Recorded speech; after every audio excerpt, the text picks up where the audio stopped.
Hello friend, welcome to my channel K2 explanation पार। आज की वीडियो होने वाली है काफ़ी ज़्यादा अमेजिंग और फुल ऑफ एक्साइटमेंट, इसलिए बिना किसी देरी के, बिना स्किप किए वीडियो को अंत तक ज़रूर देखिए। तो चलिए दोस्तों, शुरू करते हैं आज का एपिसोड। एक मॉडर्न शहर में जहां अजीब टेक प्रॉब्लम्स हैं, एक आदमी होश में आया। उसे कुछ याद नहीं था, लेकिन उसके पास बहुत ज्यादा अनोखी फिजिकल पावर थी। फ्यूचर से आई एक advanced military artificial intelligence AI उसके अंदर से बात करने लगी। आदमी को लगा कि उसे गलती से साइबॉर्ग बना दिया गया है। कोई और रास्ता ना मिलने पर उसने आसपास एक्सप्लोर करना शुरू किया, ये जानने के लिए कि ये सब क्या हो रहा है और वो इस जमाने में क्यों आया है। लेकिन अब हम सीधे मेन इवेंट्स पर चलते हैं। कहानी एक बड़े भरे हुए शहर में शुरू होती है। पास के ट्रैफिक सिग्नल के इलेक्ट्रिकल कंपोनेंट्स खराब होने लगे। अचानक रोड पर प्रोटैगनिस्ट होश में आया और हैरानी से अपनी बॉडी देखने लगा। वो सोच रहा था कि वो कहाँ है और क्या हो रहा है। उसने मुड़कर देखा और गुजर रही बस के साइड मिरर में अपना चेहरा देखा। उसने ध्यान से खुद को देखा, अपनी पहचान या नाम याद करने की कोशिश की, जब तक उसकी बाजू पर स्पेशल फोर्सेस यूनिट्स का एक एम्ब्लम उसे दिखा। उस फिगर ने अपना हाथ घुमाया, कंफर्म किया कि उसने एक तरह की टैक्टिकल मिलिट्री गियर पहनी हुई थी। उसे अभी भी अपना नाम, मकसद या वो कहाँ है कुछ याद नहीं था, जब तक ठीक उसके बगल में परेशानी की एक आवाज आई। प्रोटैगनिस्ट घूम गया, एंगेज करने के लिए रेडी हुआ और जोर से पास के एक पेड़ को मारा जो उसकी पूरी ताकत से टूट गया। डर कर पंछी शार्प आवाज करते हुए उड़ गए। कॉन्ग, प्रोटैगनिस्ट, उस ताकत को देखकर दंग रह गया जिसने पेड़ को तोड़ दिया था। प्रोटैगनिस्ट ने आवाज सुनते ही प्योर रिफ्लेक्स से रिएक्ट किया। तुरंत पूछने लगा कि ये इतनी इनक्रेडिबल फिजिकल कैपेबिलिटी कहां से आई है। लेकिन अंदर की आवाज ने एजेंट को ग्रीट किया। इस एंटिटी ने खुद को ऑक्सिलरी कॉम्बैट सिस्टम की आर्टिफिशियल इंटेलिजेंस बताया, जो उसकी फिजिकल फॉर्म में सर्जिकली इम्प्लांट की गई थी। कॉन्ग ने इस बात को दोहराया कि उसके अंदर एक एम्बेडेड सिस्टम है और तुरंत उनके जियोग्राफिकल पोजीशन और साल ईयर के बारे में पूछा। AI ने कैलकुलेट किया कि लोकल एडवर्टाइजमेंट से मिली विजुअल डाटा के मुताबिक वो अभी सोल में है 2024 में। क्योंकि AI खुद 2082 में एक मिलिट्री मॉडल के रूप में डिजाइन की गई थी, सिस्टम ने यह निष्कर्ष निकाला कि प्रोटैगनिस्ट फ्यूचर से बैकवर्ड इन टाइम ट्रैवल करके आया है। AI ने यह भी बताया कि उसकी अपनी इंटरनल मेमोरी बैंक्स भी साफ हो चुकी हैं, जिस वजह से सारा ऑपरेशनल डाटा खो गया है, बिल्कुल प्रोटैगनिस्ट की तरह। तभी उनके ऑपोजिट एक ट्रांसपोर्ट ड्राइवर नॉर्मली अपनी व्हीकल चला रहा था जब उसने मैल फंक्शनिंग ट्रैफिक लाइट देखी और इमरजेंसी स्टॉप करने की कोशिश की। उसकी कोशिश फेल हो गई और वो भारी माल ढोने वाला व्हीकल तेजी से इधर उधर घूमने लगा। सिस्टम ने तुरंत एडवाइजरी जारी की, आने वाले वेहिकुलर कोलिजन रिस्क को डिटेक्ट किया और कॉन्ग को तेजी से आती हुई चीज से बचने का निर्देश दिया। बदकिस्मती से ट्रक एक सेफ्टी बैरियर से टकराया, जिससे एक मेटल स्टेक सीधा उसकी तरफ उछल गई। कॉन्ग सिर्फ इंस्टिंक्चुअल मूवमेंट की वजह से प्रोजेक्टाइल से बच गया, लेकिन पीछे मुड़कर देखा तो उसे पता चला कि आसपास के लोग चिल्ला रहे थे कि एक सिटीजन को वो मेटालिक रॉड पीठ में लग गई है। आवाजें उठी, लोग इमरजेंसी मेडिकल सर्विसेज को बुलाने के लिए कह रहे थे और सिस्टम ने एक घायल नॉन कम्बैटेंट की नोटिफिकेशन कंफर्म की। कॉन्ग की आंखें बड़ी हो गईं। उसने लाल और नीले रंग के ओवरलेड डायग्नोस्टिक इंटरफेसेस को देखा। उसने बोला कि इस विजुअलाइजेशन ने उसे आसानी से डॉज करने दिया, लेकिन उसने चेतावनी दी कि एक निर्दोष इंसान अगले 5 मिनट में मर सकता है। उसने जोर दिया कि पैरामेडिक्स के आने का वक्त काफी नहीं होगा। AI ने जवाब दिया कि सिस्टम के पास नेसेसरी सर्जिकल प्रोसीजर करने की कैपेबिलिटी है। हालांकि खान को सर्जिकल नॉलेज नहीं था, AI ने अपनी कॉम्पिटेंस कंफर्म की, लेकिन उनका पहला जरूरी काम था शिकार की वर्तमान स्थिति का जायजा लेना। उसने घायल फिगर को देखा, मान लिया कि अभी भी बहुत सारे अनसुलझे सवाल हैं, लेकिन नजदीक के वक्त की कमी को देखते हुए घायल व्यक्ति की जान बचाना उसकी पहली प्रायोरिटी थी। घायल व्यक्ति की तरफ दौड़ते हुए कॉन्ग ने पेट के घाव का एनालिसिस किया, जो एम्बेडेड स्टेक की वजह से हुआ था। उसने इसे सिवियर पेनिट्रेशन क्लासिफाई किया और इंक्वायर किया कि क्या सिस्टम जरूरी इंटरवेंशन कर सकता है। AI ने बताया कि ऑपरेशन सिर्फ सूचर थ्रेड, एक सर्जिकल नीडल, एक कटिंग इंस्ट्रूमेंट और एंटीसेप्टिक सोल्यूशन का उपयोग करके सफलतापूर्वक किया जा सकता है। प्रोटैगनिस्ट ने जरूरी सामान की लिस्ट दोहराई, शंका व्यक्त की कि इतने कम सामान से ऑपरेशन कैसे हो सकता है। पास के एक सिविलियन ने चिंता जताई कि क्या कॉन्ग रूडिमेंट्री फर्स्ट एड देने के लिए भी क्वालिफाइड है। अंदर ही अंदर प्रोटैगनिस्ट AI पर भरोसा करने के विचार से जूझ रहा था। मन ही मन जरूरी सामान की लिस्ट दोहराई। तब उस बाइस्टैंडर ने चिल्लाकर अपील की, जोर देकर कहा कि जिसके पास ये सामान हो वो तुरंत मदद करे।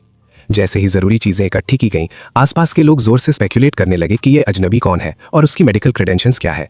उन्होंने डर जाहिर किया कि अगर ये प्रोसीजर सिर्फ इतने रूडिमेंट्री सप्लाईज का उपयोग करके किया गया तो पेशेंट को सेप्टिक शॉक और मौत हो सकती है। के ने धीरे से AI को बताया कि भले ही इंस्ट्रूमेंट्स मिल गए हैं, वो शुरू करने में हेजिटेट कर रहा है। सिस्टम ने जवाब दिया कि अगर वो टेम्पररी फिजिकल कमांड की ऑथराइजेशन दे तो AI उसके हाथों के मूवमेंट्स को मैनेज कर सकता है। सिस्टम की नेचर के बारे में उसकी गहराई से क्यूरियोसिटी के बावजूद वक्त ने आगे जांच करने की अनुमति नहीं दी। नतीजे के तौर पर टेम्पररी कमांड ऑथराइजेशन जारी कर दी गई। फिगर के हाथों में हल्की नीली चमक आने लगी और उन्होंने अपने आप काम करना शुरू कर दिया। स्टेक पेट के अंदर से निकाल दी गई और कॉन्ग की उंगलियों ने सर्जिकल नीडल को स्किलफुली मैनिपुलेट किया। उसकी मूवमेंट बहुत तेज और एक्यूरेट थी। एआई इंटरफेस ने उसे अलर्ट किया कि शिकार का forecasted haemodynamic depletion safe threshold से ज्यादा हो गया है, जिससे बचने की प्रोबेबिलिटी तेजी से गिर रही है। के ने सिचुएशन की सिवेरिटी पर गौर किया और सोचा कि क्या इंटीग्रेटेड सिस्टम सच में इस आदमी को बचाने की कैपेसिटी रखता है। कीक उस वक्त तक जब उसने अपने हाथ को रुकते हुए नहीं देखा। तुरंत उसके बाद शिकार का खून बाहर निकल पड़ा। प्रोटैगनिस्ट ने उस चींटे पर अपनी निगाह जमाई, ये रियलाइज किया कि अब वो गंभीर मुश्किल में है।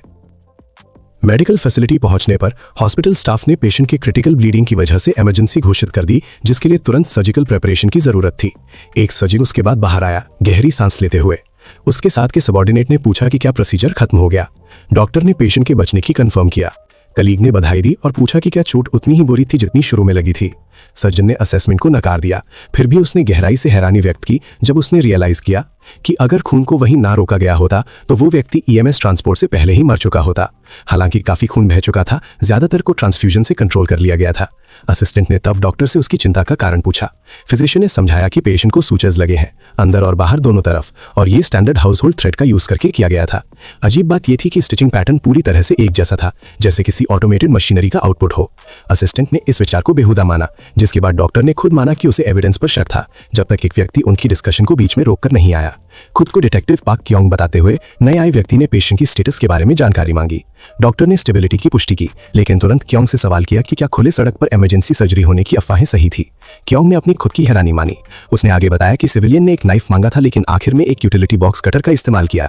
ये डिटेल मेडिकल स्टाफ को बहुत परेशान कर रही थी। क्योंग ने पूछा कि क्या ऑपरेशन कॉम्प्लेक्स था। सर्जन ने कंफर्म किया कि था, कहा कि ऐसी प्रिसिशन सड़क पर हासिल करना फिजिकली इम्पॉसिबल है। उसने इलैबोरेट किया कि ह्यूमन टिश्यू को एक सिंपल बॉक्स कटर का उपयोग करके इतनी प्रिसिजन के साथ काटा नहीं जा सकता। इसके अलावा उस व्यक्ति ने एक साधारण सिलाई किट नीडल को मोड़कर मॉडिफाई कर दिया था। डिटेक्टिव क्योंग ने कंफर्म किया कि आदमी इंटरवेंशन के तुरंत बाद साइट से चला गया था। शहर के दूसरे कोने में एक पब्लिक रेस्टरूम के अंदर के अपने हाथ साफ कर रहा था। उसने बोला कि उसने सोचा था कि इंटीग्रेटेड सिस्टम ने समय से पहले काम करना बंद कर दिया। रोबोट ने काउंटर किया कि पॉज सिर्फ उसकी कैलकुलेशंस पर बेस्ड थी। प्रोटैगनिस्ट ने अपनी एमनीशिया के बारे में डिटेल्स मांगे, जिससे सिस्टम ने कंफर्म किया कि ये एक हार्ड रीसेट का नतीजा था। तब के ने यह तय करने की कोशिश की कि क्या एआई को उसकी आइडेंटिटी पता है, जिसे उसने मना कर दिया। प्रोटैगनिस्ट ने एंटिटी को एक नाम देने का डिसाइड किया और पूछा कि वो खुद को क्या बुलाता है। एआई ने बताया कि उसका designation implanted combat support unit का आर्टिफिशियल इंटेलिजेंस कंपोनेंट है। उस नौजवान ने इतना बड़ा नाम छोटा करके जॉन जियान रख दिया और बोला कि अब से रोबोट की यही पहचान होगी। जब के ने चुप रहने का कारण पूछा तो एआई ने बताया कि उसका आइडेंटिफिकेशन प्रोटोकॉल अब जॉन जियान पर अपडेट हो गया है और उसने पूछा कि क्या वो इसे बदलना चाहता है। प्रोटैगनिस्ट ने एक और नाम दिया, ब्लैक फायर ड्रैगन, जिसे जी ने तुरंत मना कर दिया। कॉन्ग ने उसके कपड़ों पर बने अर्थ यूनियन के इंसिग्निया की तरफ ध्यान दिलाया, जिसे जॉन ने कंफर्म किया कि वो एक खास मिलिट्री आउटफिट को दर्शाता है। प्रोटैगनिस्ट ने समझा कि वो एमनीशिया से पीड़ित एक ऑपरेटिव होना चाहिए, क्योंकि सिस्टम तो 2082 का है और वो अभी 2024 में है। ये एक टेम्पोरल पैराडॉक्स था, लेकिन जॉन के पास इस गलती को समझाने के लिए कोई डेटा नहीं था। बाहरी नेटवर्क रिसोर्सेज तक पहुंच रोक दी गई थी, क्योंकि डेटा अंदर और बाहर जाने पर सख्त रोक लगी हुई थी। कॉन्ग ने पूछा कि डेटा कैसे मिलता है। जॉन ने समझाया कि इनपुट होस्ट की सेंसरी परसेप्शन से होता है और ये यहाँ तक कि एहसासों को भी रिकॉर्ड करता है, जैसे खाए गए खाने का स्वाद। आउटपुट होस्ट की फिजिकल बॉडी और आवाज का इस्तेमाल करके होता था, लेकिन सिर्फ जरूरी वक्त पर सपोर्ट देने के लिए। एआई ने काम करने की रिस्ट्रिक्शंस भी बताई, जैसे वो टारगेटिंग एक्यूरेसी तो ठीक कर सकता था, पर खुद से ऑफेंसिव एक्शन शुरू नहीं कर सकता था। कॉन्ग ने इसको ऐसे समेटा कि एआई सिर्फ एक कॉम्बैट एड है और उनका मकसद जानने के लिए उन्हें सीधा फिजिकल एक्सपीरियंस लेना होगा। प्रोटैगनिस्ट ने दिन का पहला मकसद बनाया, पास के एक इंटरनेट कैफे से जरूरी जानकारी निकालना। भले ही खान की यादाश्त वापस नहीं आई थी, पर जरूरत के हिसाब से पैसे चाहिए थे। उनके पास पैसे नहीं थे, तुरंत कम से कम 10,000 कोरियन वॉन की जरूरत थी। कॉन्ग ने जॉन से पूछा कि क्या वो उसके वोकल कॉर्ड्स गाने के लिए इस्तेमाल कर सकती है, जिस पर सिस्टम ने कंफर्म किया कि जरूरत पड़ने पर वो मदद कर सकती है। एक दूसरी जगह पर प्रोटैगनिस्ट चेहरे पर मास्क लगाए खड़ा था, हाथ में एक सादा चम्मच पकड़े, परफॉर्मेंस शुरू करने के लिए तैयार। एआई ने सब सेटअप किया था और चम्मच दिया था। कॉन्ग सोच रहा था कि क्या गाना गाना कॉम्बैट में कोई टैक्टिकल एडवांटेज देता है, और जॉन ने जवाब दिया कि ये दोस्तों का मोराल बढ़ाता है। ये ठीक लगा, पर प्रोटैगनिस्ट ने तुरंत उस जगह पर सवाल उठाया कि वो सड़क के उस पार मौजूद रॉक एंसेंबल की आवाज और मौजूदगी से टक्कर कैसे लेगा। प्रोटैगनिस्ट ने दूर से ही जगह देखी। जॉन ने दावा किया कि बेहतर एग्जीक्यूशन सभी लोगों को उनके राइवल से दूर ले आएगी। खान मान गया कि नतीजा कुछ भी हो, उस पर लोगों का ध्यान जरूर पड़ेगा। उसने जॉन से बात की, एआई की काबिलियत की तारीफ की, लेकिन उसे बिल्कुल यकीन नहीं था कि यह म्यूजिकल एंडेवर कामयाब होगा। उसने कहा कि यह सिर्फ मजाक बनकर रह जाएगा। रोबोट ने कोई जवाब नहीं दिया। जमीन पर एक झोली वाला डिब्बा, कार्डबोर्ड बॉक्स रखा गया और कॉन्ग ने खुद को थोड़ा ठीक किया। आंखें बंद करके उसने एकदम सही धुन में गाना शुरू किया।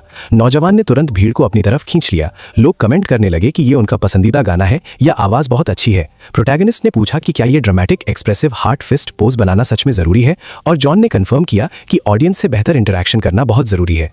देखने वाले उस बिना इंस्ट्रूमेंट के गाने वाले के कमाल के टैलेंट पर हैरान थे और उन्होंने फैसला किया कि वो दूसरे बैंड को छोड़कर पूरा फोकस इस पर करेंगे। रॉक म्यूजिशियंस हैरान थे जब कैंग की मेलोडी ने सबको हिला दिया। एक क्लासिक ट्रेडिशनल कोरियन पीस गाते हुए प्रोटैगनिस्ट को इस तरीके पर शक हो रहा था। ऑडियंस उस सिंगर की पहचान पर बहस कर रही थी। हैरान थे कि वो इतने अलग अलग वोकल पिच में इतनी आसानी से कैसे जा रहा था। उसे इनक्रेडिबल कह रहे थे। उन्होंने देखा कि लिरिक्स रिपीट हो रहे थे क्योंकि ये कॉम्पोजिशन उसने अभी अभी सीखा था। उनके तुरंत के जरूरी खर्चों के लिए काफी फंड्स मिल गए क्योंकि लोगों ने उस डिब्बे में करेंसी डाल दी थी।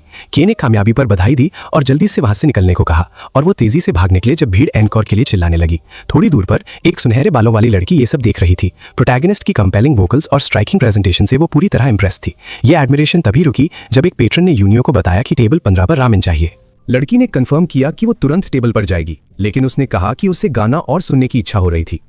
आगे बढ़ते हुए कॉन्ग ने जॉन गी से कांटेक्ट किया। सोच रहा था कि हो सकता है लोकल साइबर कैफे से अर्थ फेडरेशन से रिलेटेड जानकारी मिल जाए, लेकिन वो तुरंत सोचने लगा कि अगर उनकी तलाश बेकार निकली तो क्या होगा। जॉन ने जोर दिया कि तुरंत का मकसद है सीमलेस इंटीग्रेशन अचीव करना और सेंट्रल कमांड के साथ जरूरी कम्युनिकेशन चैनल्स बनाना।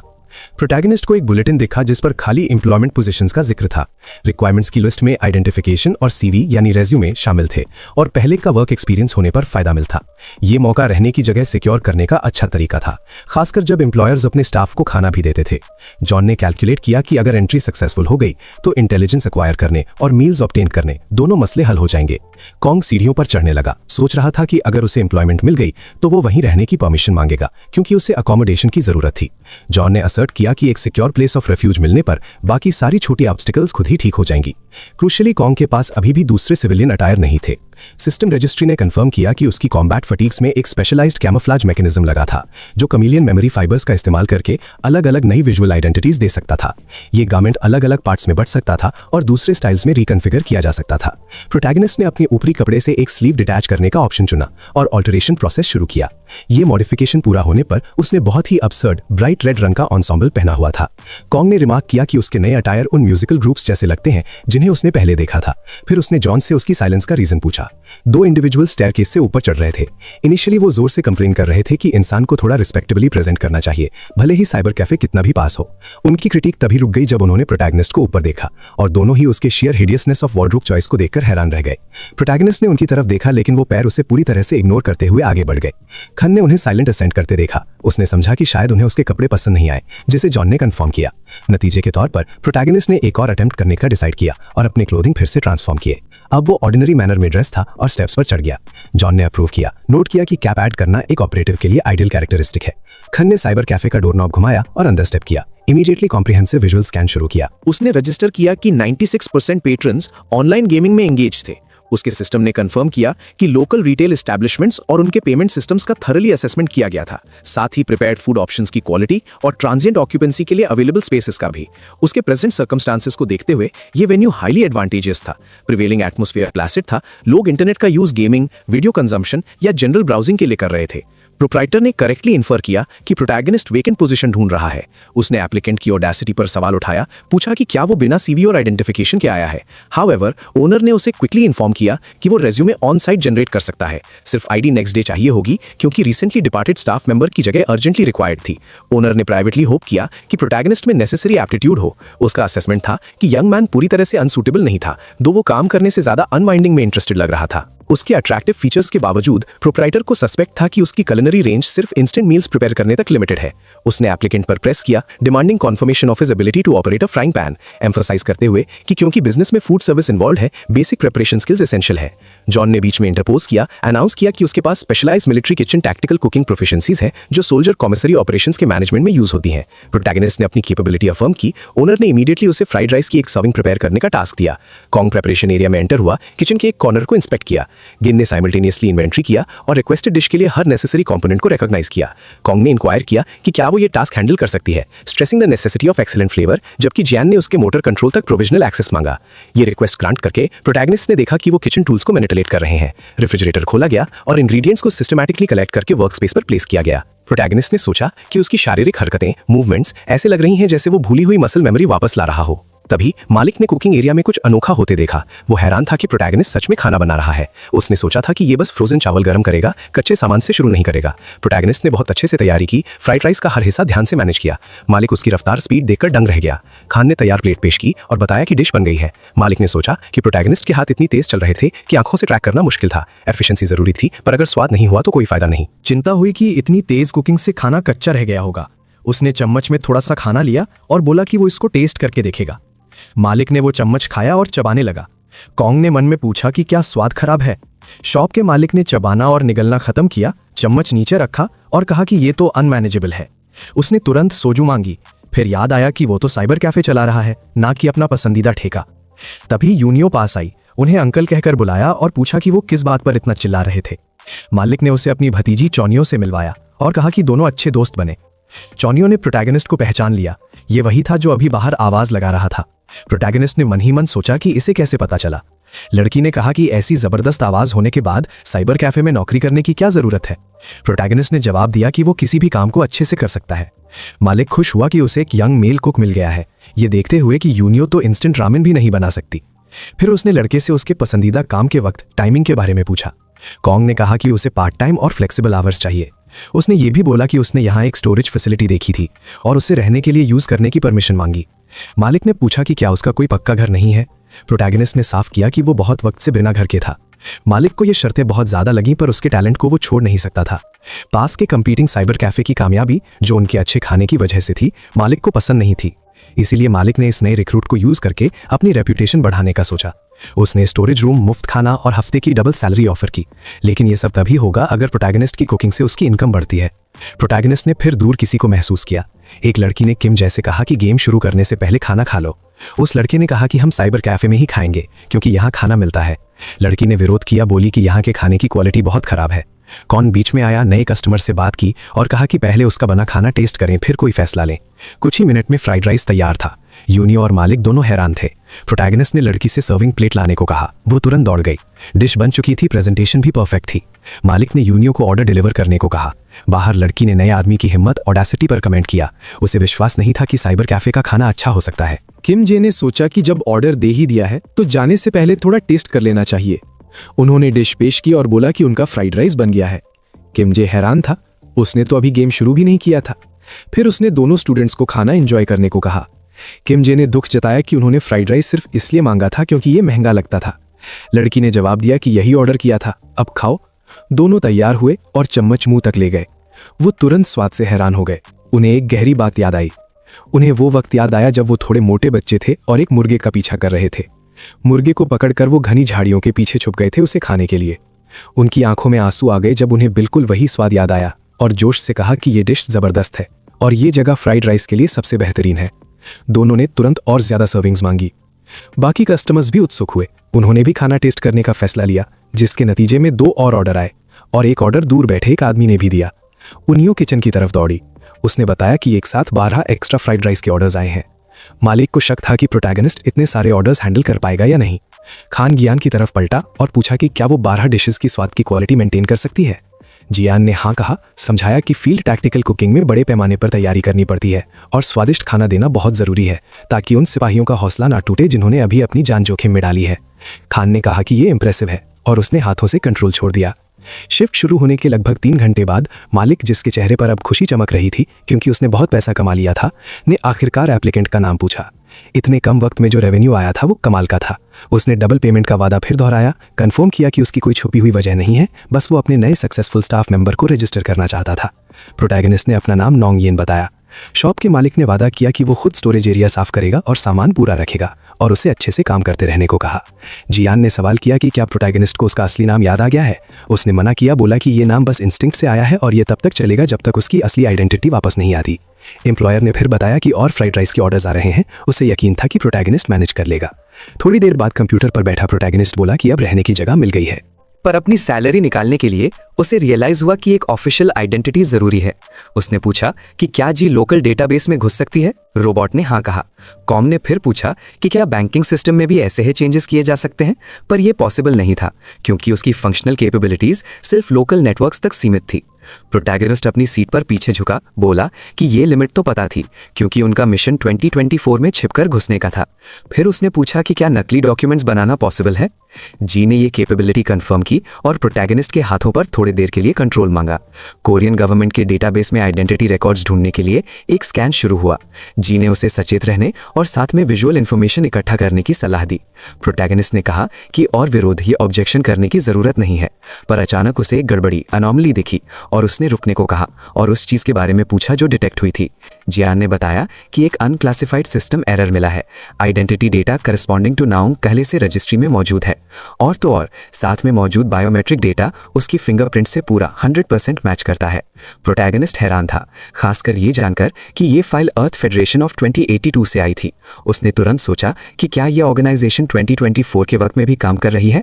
जब मेजर ग्लोबल पावर से क्रॉस रेफरेंस किया गया तो 2024 में अर्थ फेडरेशन का कोई रिकॉर्ड नहीं मिला। के ने अनुमान लगाया कि शायद वो 2024 और 2082 दोनों वक्त में एक साथ मौजूद हो सकता है। जियान ने कहा कि अभी का डेटा पक्का नतीजा निकालने के लिए काफी नहीं है। प्रोटैगनिस्ट ने सिस्टम को अपनी पर्सनल इंफॉर्मेशन चेक करने का निर्देश दिया, ये सोचते हुए कि इसमें कोई जरूरी छुपा हुआ क्लू जरूर होगा। सर्च डेटा के मुताबिक प्रोटैगनिस्ट का बैकग्राउंड सिर्फ इतना था कि वो पहले एक खास एडमिनिस्ट्रेटिव डिवीजन में ऑपरेटिव था। उसका करंट प्रोफाइल उसे बेरोजगार या जॉबलेस बताता था। पीछे मुड़ते हुए प्रोटैगनिस्ट को जियान से नोटिफिकेशन मिला कि यूनियो आने वाली है। लड़की ने उसकी तेज टाइपिंग स्पीड पर कमेंट किया, पूछा कि क्या वो सॉफ्टवेयर डेवलपमेंट भी करता है। प्रोटैगनिस्ट ने जवाब दिया कि किसी और की स्क्रीन देखना प्राइवेसी तोड़ना होता है। यूनियो ने समझाया कि उसके अंकल ने उसे मिस्टर कॉन्ग के साथ शॉपिंग के लिए अपना क्रेडिट कार्ड दिया है और उसने उनको साथ में चलने का सुझाव दिया। बाहर आकर उसने इतनी देर काम करने के बाद बाहर निकलने पर सुकून जाहिर किया। उसने देखा कि कॉन्ग ने कितनी जल्दी सारा काम खत्म कर लिया, जिससे प्रोटैगनिस्ट को शक हुआ कि उसने ये काम सिर्फ जियान को आउटसोर्स कर दिया था। उसने देखा कि वो आसानी से एक भारी सामान से भरा बर्तन उठा रहा था। उसकी मांसपेशियां जैसे पूरे लोहे की बनी हुई थी। ये मानते हुए कि ये सिर्फ कहने की बात थी, लड़की ने कहा कि जब हम बाहर आ ही गए हैं तो वापस जाना अच्छा नहीं होगा जब तक हम उसके कॉफी एस्टैब्लिशमेंट में ना जाएं। उनके अंकल के फाइनेंशियल टूल के बारे में बात अचानक रुक गई जब टक्कर से वो सीधे कॉन्ग की बाहों में गिर गई। हमला करने वाले लड़कों ने उसे गुस्से से चेताया कि वो आसपास देखे, वरना अपनी जान से हाथ धो बैठेगी। इससे प्रोटैगनिस्ट तुरंत हाई अलर्ट पर आ गया। जियान ने हॉस्टाइल एंटिटीज डिटेक्ट होने का सिस्टम वार्निंग दिया और पूछा कि क्या प्रोटैगनिस्ट तुरंत कॉम्बैट प्रोटोकॉल्स शुरू करने की परमिशन देता है। यूनियो ने जल्दी से बीच में आकर इस तनाव भरी सिचुएशन को संभाला और गलती के लिए माफी मांगी। उसने आगे से ज्यादा ध्यान रखने का वादा किया और गुंडे ने उसे जाने दिया, ये देखते हुए कि वो कितनी डरी हुई थी। उसने समझाया कि उसके भाई का गुस्सा इसीलिए खराब है क्योंकि उसने दिन भर में सिर्फ नुकसान झेला है, लेकिन कहा कि अब मामला खत्म हो गया है और उन्हें आगे बढ़ने को कहा। जियान ने हॉस्टाइल एंटिटी के जाने की पुष्टि की और रिपोर्ट किया कि सिक्योरिटी स्टेटस वही है।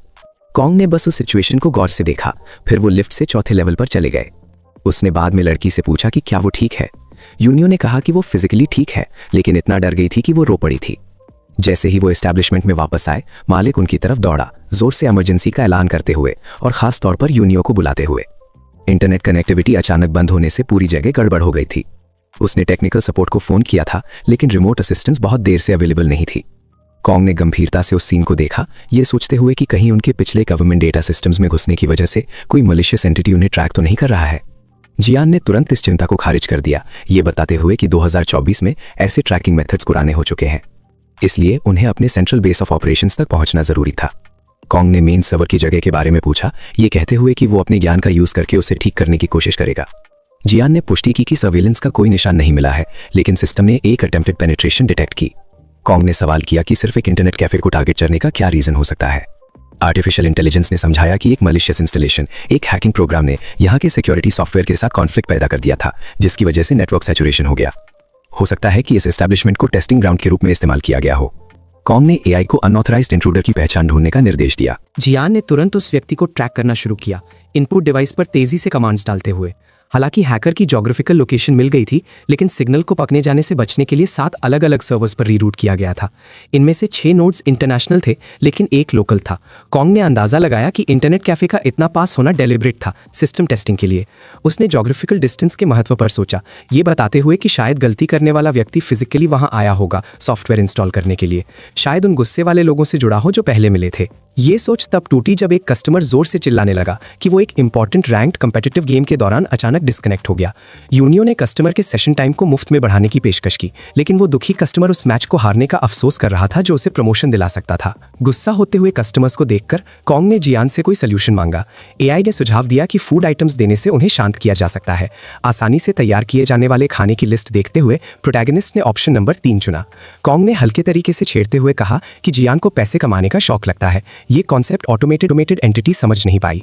यूनियो तुरंत कस्टमर के पास गई माफी मांगने। फिर प्रोटैगनिस्ट आगे आया और उसने हुई गड़बड़ी के लिए गहरा अफसोस जाहिर किया। उसने ऐलान किया कि नेटवर्क स्टेबिलिटी वापस आ गई है और अब और कोई आउटेज नहीं होगी, और गुडविल के रूप में मुफ्त पॉपकॉर्न दिया। आदमी ने पॉपकॉर्न का बर्तन लिया, सवाल किया कि क्या कॉन्ग सच में सोचता है कि ये स्नैक उसके हारे हुए मैच की भरपाई कर सकता है। थोड़ा सा खाते ही उसको तुरंत एक बहुत अच्छा सेंसरी एक्सपीरियंस मिला। वो खुशी की आवाज़ें और जोश भरी चीखें निकालने लगा, ये कहते हुए कि उसे बहुत ज़्यादा एनर्जी महसूस हो रही है और वो फाइनली सिल्वर रैंक हासिल कर सकता है। उसने तुरंत दूसरा सर्विंग मांगा। जैसे ही कस्टमर तेजी से चला गया, यूनियो ने जोर से सोचा कि प्रोटैगनिस्ट ने ये कैसे किया, ये अनुमान लगाते हुए कि शायद इस स्नैक में कोई जादुई चीज़ मिली हुई है, क्योंकि इसका लोगों पर इतना शांत करने वाला असर था। खुद एक दाना चखकर वो प्रभावित हुई। उसने नमकीन और मीठापन का परफेक्ट कॉम्बिनेशन बताया और रेसिपी जानने की मांग की। कॉन्ग ने बस जवाब दिया कि यह सफलता कंस्टिट्यूएंट्स के एक प्रिसाइज कॉम्बिनेशन की वजह से थी। क्योंकि उसे इंटरनेट की समस्या पर वक्त देना था, उसने उसे निर्देश दिया कि वो ये मिक्सचर पहले से प्रभावित कस्टमर्स को बांटे, ये बताते हुए कि और हिस्से प्रिपरेशन एरिया में छोड़ दिए गए हैं। उसके जाते हुए फिगर को देखते हुए यूनियो ने सोचा कि अगर आज की सोसाइटी में सच्चे हीरोज होते तो ये आदमी जरूर उनमें से एक होता। इस दौरान शहर की सीमाओं के बाहर ज्ञान ने टिप्पणी की कि उनकी पहली प्रायोरिटी उस हॉस्टाइल फोर्स को खत्म करना होना चाहिए जिसने उनके नेटवर्क को नुकसान पहुंचाया है। कॉन्ग ने इस बात की पुष्टि की, ये कहते हुए कि हैकर को पकड़ना ही नेविगेशन प्रोटोकॉल्स शुरू करने का सही रीजन था। उस जगह पर कोई कम्युनिकेशन स्क्रीन्स, सिक्योरिटी पर्सनल या प्रॉक्सिमिटी डिटेक्शन डिवाइसेस नहीं थी। कॉन्ग ने छुपने के उनके बड़े एफर्ट्स पर ध्यान दिया और तुरंत अंदर जाने की परमिशन दी। बिल्डिंग की सीढ़ियां चढ़ते हुए प्रोटैगनिस्ट ने एक खास लाल दरवाजे के पीछे से आती आवाजों का जिक्र किया। ज्ञान ने ऑडियो ऑगमेंटेशन एक्टिवेट किया, आसपास के शोर को कम किया और आवाज की क्लैरिटी बढ़ाई। उन्होंने लोगों को एक सिविलियन को धमकाते हुए सुना जो बेचैनी से दावा कर रहा था कि ये प्रोग्राम सिर्फ एक अनस्टेबल टेस्ट वर्जन है जिसे फंक्शनल होने से पहले डिबगिंग की जरूरत है। उस आवाज ने रहम की भीख मांगी, काम की नेचर के बारे में अपनी अनजानता के लिए माफी मांगी और उनकी जान बख्शने की मिन्नत की। ज्ञान के एनालिसिस ने सुझाव दिया कि डर में डूबा व्यक्ति एक स्टूडेंट था। निर्देश सेट किया गया, सिविलियंस को सुरक्षित निकालना। कमरे के अंदर पिछले दिन वाले ही गुंडों ने चेताया कि अगर अब और कोई सफाई दी गई तो उसे तुरंत मार दिया जाएगा। कॉन्ग ने एक डायनामिक असॉल्ट की तैयारी की, दरवाजा तोड़ने के लिए एक किक का इस्तेमाल किया। एक डर से सिमटा हुआ हड़बड़ी में आया हुआ लड़का चौंकने की तेज चीख निकालता है।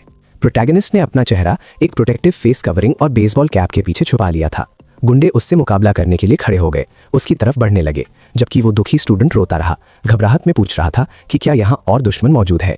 एक हमलावर ने अपने साथी से दरवाजे की सिक्योरिटी के बारे में पूछा और इसकी पुष्टि मिली कि वो लॉक था। फिर उसने बिना बुलाए लोगों के अचानक घुसने का एक्सप्लेनेशन मांगा। नए आए हुए आदमी को तुरंत जबरदस्ती बाहर निकालने का ऐलान करते ही उस गैंगस्टर को कॉन्ग की मुट्ठी मिली, जिसने उसे पीछे फेंक दिया। प्रोटैगनिस्ट ने डिफेंसिव पोस्चर ले ली। कॉन्ग ने बाकी दुश्मनों पर एक ठंडी नजर डाली जिन्हें वो काबू करना चाहता था। डरा हुआ स्टूडेंट एनन हुआन था, कोरियन यूनिवर्सिटी में पहले साल का under graduate. Digital penetration techniques में उसकी उम्र भर की दिलचस्पी ने उसे इतना अकम्प्लिश्ड हैकर बना दिया था कि इंडस्ट्री के प्रोफेशनल्स भी उसकी एक्सपर्टीज मांगते थे। जब वो और काम ढूंढ रहा था तब उसके सामने एक नई समस्या आई, जब उसे एक रिक्रूटमेंट कम्युनिके मिला। उसे याद आया डिस्क्रिप्शन, एक सिक्योरिटी फर्म के साथ एक शॉर्ट टर्म कॉन्ट्रैक्ट जिसमें पार्ट टाइम होने के बावजूद पूरे महीने की तनख्वाह के बराबर सैलरी मिल रही थी। एनन हुआन इतना उत्सुक कभी नहीं हुआ था कि वो कोई नया काम शुरू करे जिसमें उसका जमा किया हुआ एक्सपीरियंस यूज हो। लेकिन ये मौका फ्रॉडुलेंट निकला। वो ऑर्गेनाइजेशन एक अक्रेडिटेड बिजनेस नहीं थी। हालांकि उसने पूरे सिनेरियो को पूरी तरह से समझा नहीं था। वो जानता था कि ऐसी सिचुएशंस में अक्सर उसकी जान चली जाती है, इसलिए उसने खुद को बुरे अंजाम के लिए तैयार कर लिया था। सेयोंग हुआन बुरी तरह हिला जब उसने प्रोटैगनिस्ट को हमलावर से लड़ते हुए देखा। उसे एहसास हुआ कि उसका बचाने वाला आ चुका है। बंद कमरे में कुछ पल बीते जब प्रोटैगनिस्ट अंदर ही अंदर अपने जबरदस्ती घुसने की सही या गलत होने पर बहस कर रहा था। एआई ने उसे याद दिलाया कि वो इस समय एक कोवर्ट ऑपरेशन कर रहे हैं। कॉन्ग ने घुसने वाले की स्पष्ट ताकत पर ध्यान दिया, ये देखते हुए कि उसने एक ही बार में उस बड़े व्यक्ति को कैसे नकारा कर दिया। ज्ञान ने उसे चौकस रहने की चेतावनी दी, क्योंकि बाकी दुश्मनों के पास तेज धार वाले हथियार थे। एक गुंडे ने गुस्से से उसकी ओरिजिन और आइडेंटिटी पूछी। प्रोटैगनिस्ट ने दोहराया कि डरने की कोई जरूरत नहीं थी। ज्ञान ने तुरंत याद दिलाया एक स्पेशल एजेंट होने के नाते उसकी फिजिकल एट्रीब्यूट्स बढ़ाई गई थी, जिसकी वजह से उसकी 100% सक्सेस प्रोबेबिलिटी थी।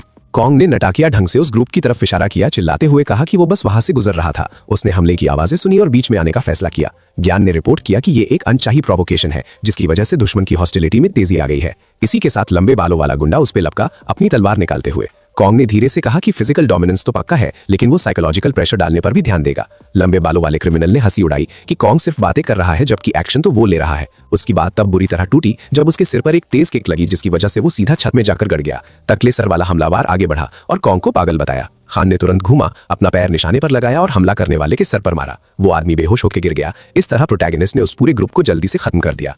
कॉन्ग ने देखा कि उसकी किक में कितनी ज्यादा ताकत थी और उसके मूवमेंट्स लगभग ऑटोमेटेड लग रहे थे। ज्ञान ने इंपैक्ट को कैलकुलेट किया और बताया कि उस वार में इंसान की मैक्सिमम स्ट्रेंथ से 5 गुना ज्यादा ताकत यूज हुई थी। प्रोटैगनिस्ट ने सोचा कि शायद ये परफॉर्मेंस एनहेंसिंग ड्रग्स की वजह से हो, हालांकि वो जानता था कि उसकी स्पेशल कंडीशनिंग के दौरान उसे कभी ड्रग्स नहीं दिए गए थे।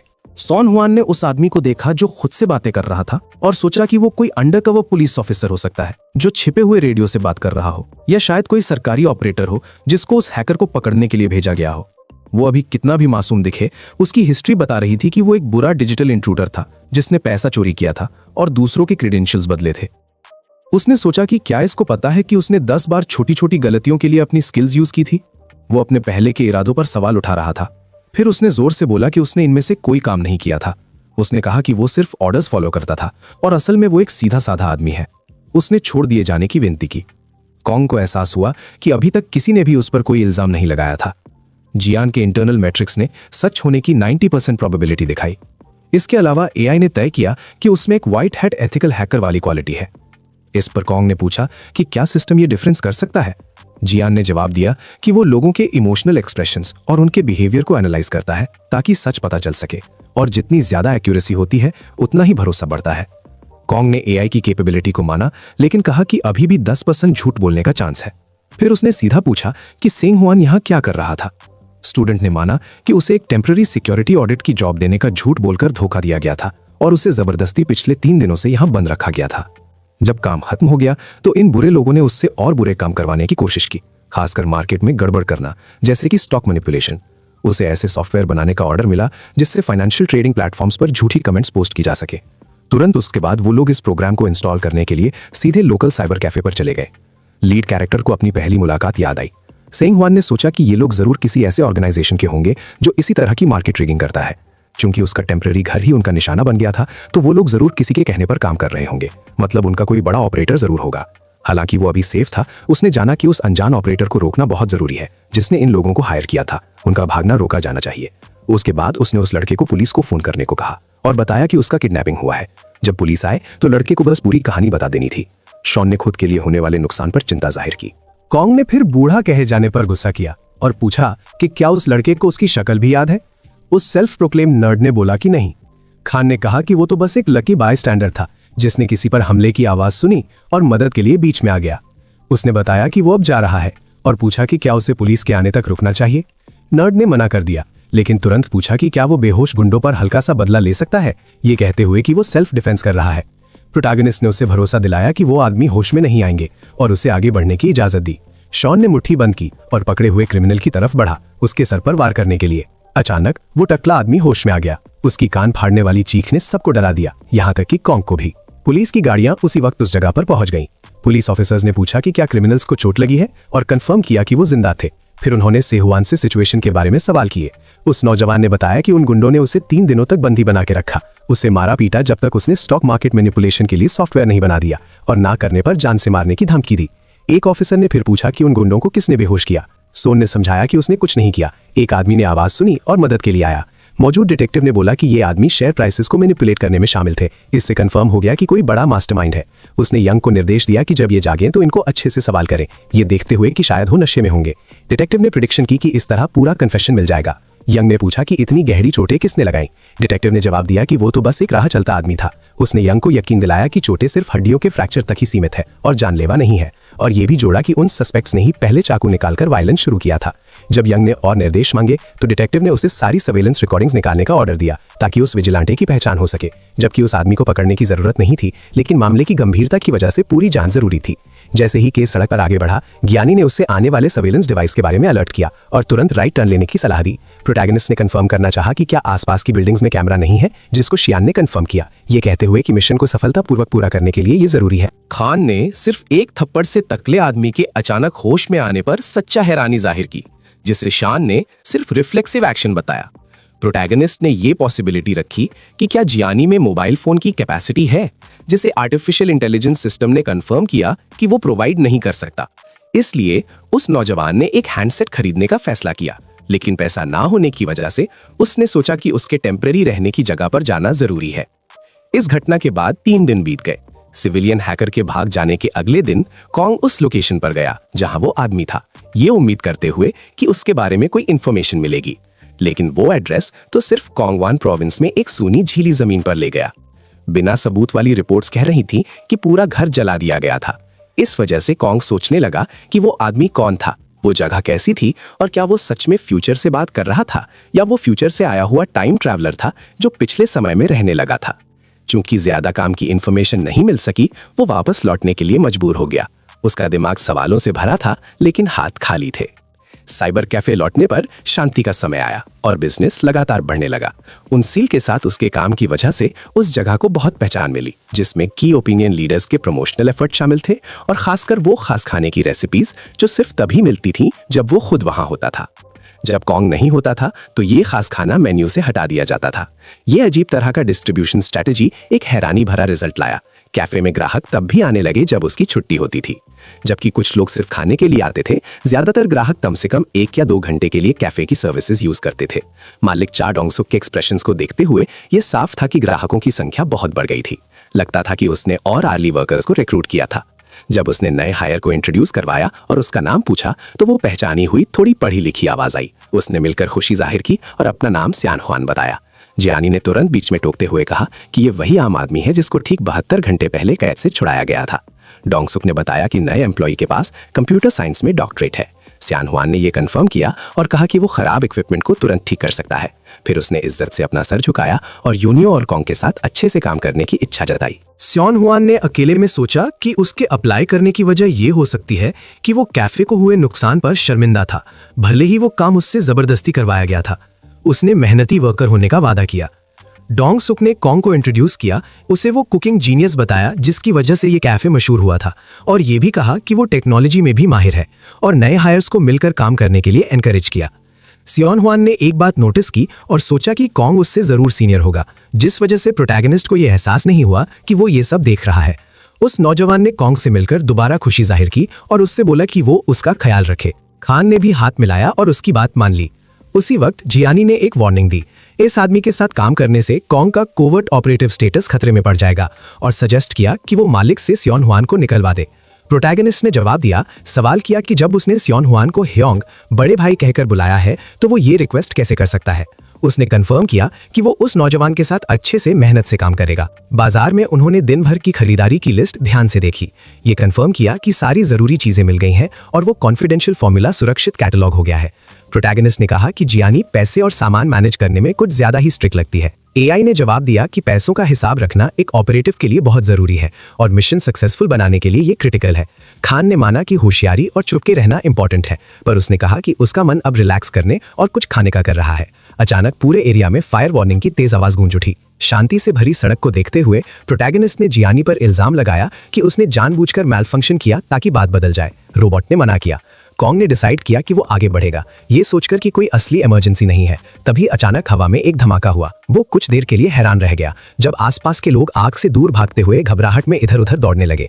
उस जवान आदमी ने पूछा कि क्या ये सच में एक एक्टिव फायर है। उसके शरीर में एक खास कम्बैट सपोर्ट एआई सिस्टम लगा हुआ था।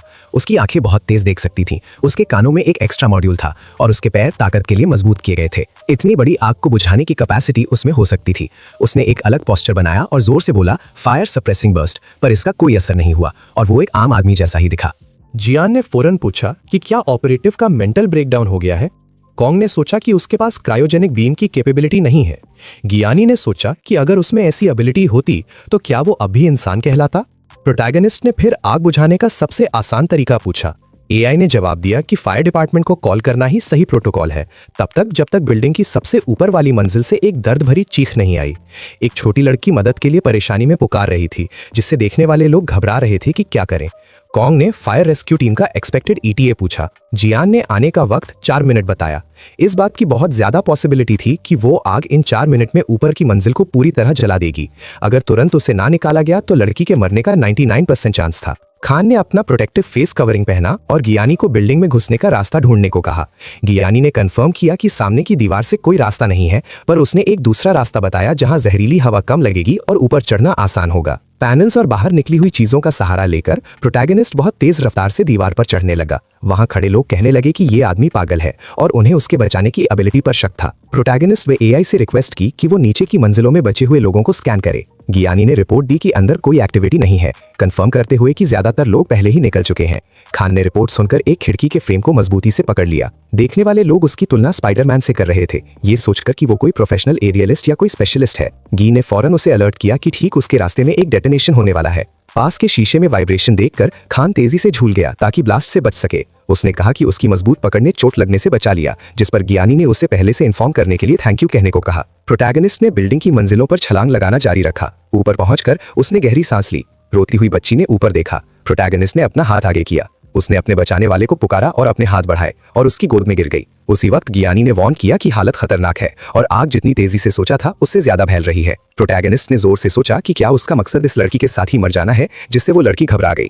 खान ने हिसाब लगाया कि क्योंकि उसका शरीर ऑगमेंटेड था, उसे लेकर नीचे छलांग लगाना उसके लिए सेफ होगा। जियानी ने बीच में टोकते हुए कहा कि यहाँ बहुत सारे लोग देख रहे हैं। सुपर ह्यूमन कैपेबिलिटीज दिखाने से उसका कोवर्ट ऑपरेटिव स्टेटस खतरे में पड़ जाएगा। एआई ने जोर देकर कहा कि उसे ऐसे काम नहीं करने चाहिए जिससे एनवायरनमेंट में एडजस्ट होने की उसकी कैपेसिटी कमजोर हो। ये सोचने के बाद प्रोटैगनिस्ट ने एक कपड़े सुखाने की रस्सी देखी और सोचा कि इसका यूज कंट्रोल डिसेंट के लिए करेगा। ये आइडिया छोटी लड़की ने फौरन रिजेक्ट करने की कोशिश की। जियान ने उसे बताया कि बिल्डिंग का नीचे का हिस्सा पूरी तरह आग की लपेट में आ चुका है, इसलिए अब हर रास्ता अनसेफ है। कॉन्ग ने रस्सी पकड़ ली। माना कि प्लान थोड़ा पागलपन वाला है, पर उसने अनाउंस किया कि वो रस्सी को बगल वाली बिल्डिंग से बांधेगा और उस टाइट रोप पर रह जाएगा। लड़की ने जिद की कि वो ऐसा फिजिकल काम नहीं कर सकती। पूछा कि इतनी ऊंचाई पर चलने को कहकर क्या वो पागल हो गया है। प्रोटैगनिस्ट ने उसे भरोसा दिलाया कि वो सब संभाल लेगा और जियानी को बैलेंस असिस्टेंस देने का इंस्ट्रक्शन दिया। जब रस्सी बंध जाएगी तो उसने आगे की तरफ धक्का देने का प्लान बनाया और अपनी काइनेटिक मोशन को ध्यान से कंट्रोल करेगा। प्रोटैगनिस्ट ने फिर पूछा कि जियानी शुरू में ये फेंकने वाला एक्शन क्यों नहीं कर सकती थी। जियानी ने बताया कि प्रोजेक्टाइल मोशंस ऑफेंसिव एक्शंस जैसे लगते हैं, जो उसके ऑपरेशनल पैरामीटर से बाहर है। प्रोटैगनिस्ट ने मजाक में कहा कि खाना बनाने में तो वो मास्टर है, पर ऐसा छोटा सा काम नहीं कर सकती। अपनी सेल्फ सफिशिएंसी को मानते हुए भी एआई ने कंफर्म किया कि प्रोटैगनिस्ट का तरीका सही था। वो आगे बढ़ा और रस्सी के टुकड़े के साथ हवा में कई प्रिलिमिनरी एरियल आर्क्स किए। वो प्रोजेक्टाइल काफी दूर तक गया और बगल वाली बिल्डिंग के फायर एस्केप पर सुरक्षित रूप से बंध गया। कनेक्शन से संतुष्ट होकर प्रोटैगनिस्ट ने निकलने का सिग्नल दिया, जबकि लड़की रोने लगी, कहने लगी कि वो आगे नहीं जा सकती। जब कॉन्ग ने उसे पकड़ा तो उसका फौरन रिएक्शन एक डरावनी चीख थी, क्योंकि उसे लगा कि वो उसे इतनी ऊंचाई से फेंक देगा। नीचे खड़े लोगों ने सवाल किया कि क्या सच में ऐसी यात्रा पॉसिबल है और सजेस्ट किया कि नीचे शायद कोई प्रोटेक्टिव पैडिंग लगा देनी चाहिए। अपनी मां को याद करते हुए रोते हुए लड़की ने सेफ्टी का भरोसा मांगा। प्रोटैगनिस्ट ने उसे सख्ती से चुप रहने और हिलना बंद करने का इंस्ट्रक्शन दिया, ये बोलकर कि इतनी ऊंचाई पर उनके एक्शंस ने पहले ही बहुत ध्यान अट्रैक्ट कर लिया है। जियान ने गंभीर अलर्ट दिया। एक ऐसी प्रॉब्लम आ गई जिसका अंदाजा नहीं था। रस्सी की टेंसाइल स्ट्रेंथ जितना सोचा गया था उससे कहीं ज्यादा तेजी से खराब हो रही थी। प्रोटैगनिस्ट ने फौरन पूछा कि उनके पास कितना वक्त बचा है। एआई ने जवाब दिया कि मटेरियल के खराब होने की इस रफ्तार पर उनके दूसरी तरफ पहुंचने से पहले रस्सी पूरी तरह टूट जाएगी। जैसे ही रस्सी सुराई देने वाली आवाज के साथ खराब होने लगी, प्रोटैगनिस्ट ने थोड़ा गुस्सा जताया और फिर अपनी जगह से एक डिसाइसिव वर्टिकल लीप लगाई। खुद को और लड़की को बगल वाली बिल्डिंग की तरफ ढकेल दिया। वो छोटी लड़की सफलतापूर्वक छत पर उतर गई, ठीक उसी वक्त जब ज्ञान की रस्सी टूटने वाली आखिरी वार्निंग गूंजी। खान का नीचे उतरना शुरू हो गया, जिसके चलते उसके दिमाग में तेजी से एक डिसाइसिव रियलाइजेशन हुई। वो छत से नीचे गिरा। उसका दिमाग तेजी से मुश्किल कैलकुलेशंस कर रहा था, सबसे अच्छा तरीका निकाल रहा था। अपने एक्स्ट्रॉर्डिनरी रिफ्लेक्सेस का यूज करते हुए उस आदमी ने खराब हो रही रस्सी को पकड़ा और तेजी से एक्सपर्ट मनोवर्स करके एक कंट्रोल्ड हाई स्पीड पर सुरक्षित उतराई की। नीचे आने के बाद प्रोटैगनिस्ट दीवार के सामने से डायनामिकली वॉल्टिंग करने लगा। देखने वाले खुलेआम सवाल कर रहे थे कि क्या यह आदमी इंसान है भी। ये बोल रहे थे कि वो तो लगता है जैसे दीवारों पर दौड़ रहा है। कॉन्ग ने अपनी डरावनी यात्रा खत्म की और मजबूती से जमीन पर उतरा। उसने इस मुश्किल के बारे में गाली दी और बोला कि ये सब कुछ उसे मारने ही वाला था। बची हुई लड़की को सर दर्द हो रहा था, पर जैसे ही उसने अपने बचाने वाले को देखा वो चीखी, उसे भूत कह दिया। उसने जोर से सोचा कि वो इतनी ऊंचाई से गिरकर कैसे बच गया और क्या उसमें सुपर ह्यूमन बीइंग जैसी क्वालिटीज हैं। प्रोटैगनिस्ट ने बस उसकी बात को हामी भरी। लड़की ने फिर पूछा कि उनकी बात इतनी आराम से क्यों हो रही है और क्या वो पहले से एक दूसरे को जानते हैं। के ने जवाब दिया कि वो खुद अनजान लगती है।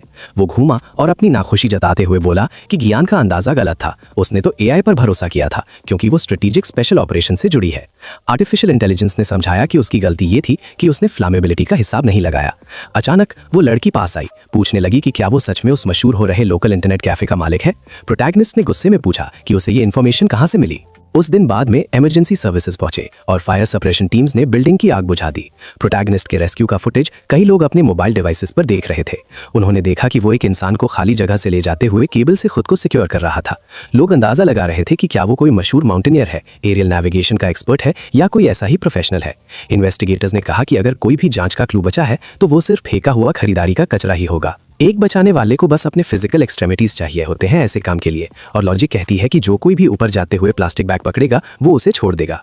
इसलिए जिसने बचाया उसने अपनी ग्रोसरी वहीं छोड़ दी होगी। बैग में खाना बनाने का सामान था, खासकर सॉसेज, और उसके साथ एक मुश्किल से पढ़ी जाने वाली रेसिपी कार्ड थी। क्योंकि सुपरमार्केट का नाम पढ़ा जा सकता था तो सीसीटीवी फुटेज चेक की जा सकती है। यंग ने जल्दी से बोला कि वो कोई अपराधी नहीं है और ऐसी चीजों की जरूरत नहीं है। तभी उसने अपने सीनियर का कॉल देखा और पूछा कि ये कॉल क्यों आया है। डिटेक्टिव ने तुरंत पूछा कि वो फोन किस तरीके से उठा रहा है। जंग ने समझाया कि उसकी पर्सनल लीव जल्दी खत्म कर दी गई है और वो कह रहा था कि ये सिर्फ एक छोटा सा इलेक्ट्रिकल फॉल्ट था या कोई मामूली प्रॉब्लम थी। डिटेक्टिव ने जवाब दिया कि वो इस सरल बात पर भरोसा नहीं करता। उसने जोर दिया कि असली मसला ये है कि तीसरे फ्लोर पर एक मौत कंफर्म हुई है। यंग और उसके साथ वाले ऑफिसर ने गुस्सा जाहिर किया। वो चाहते थे कि ऐसी सीरियस बात ना हो।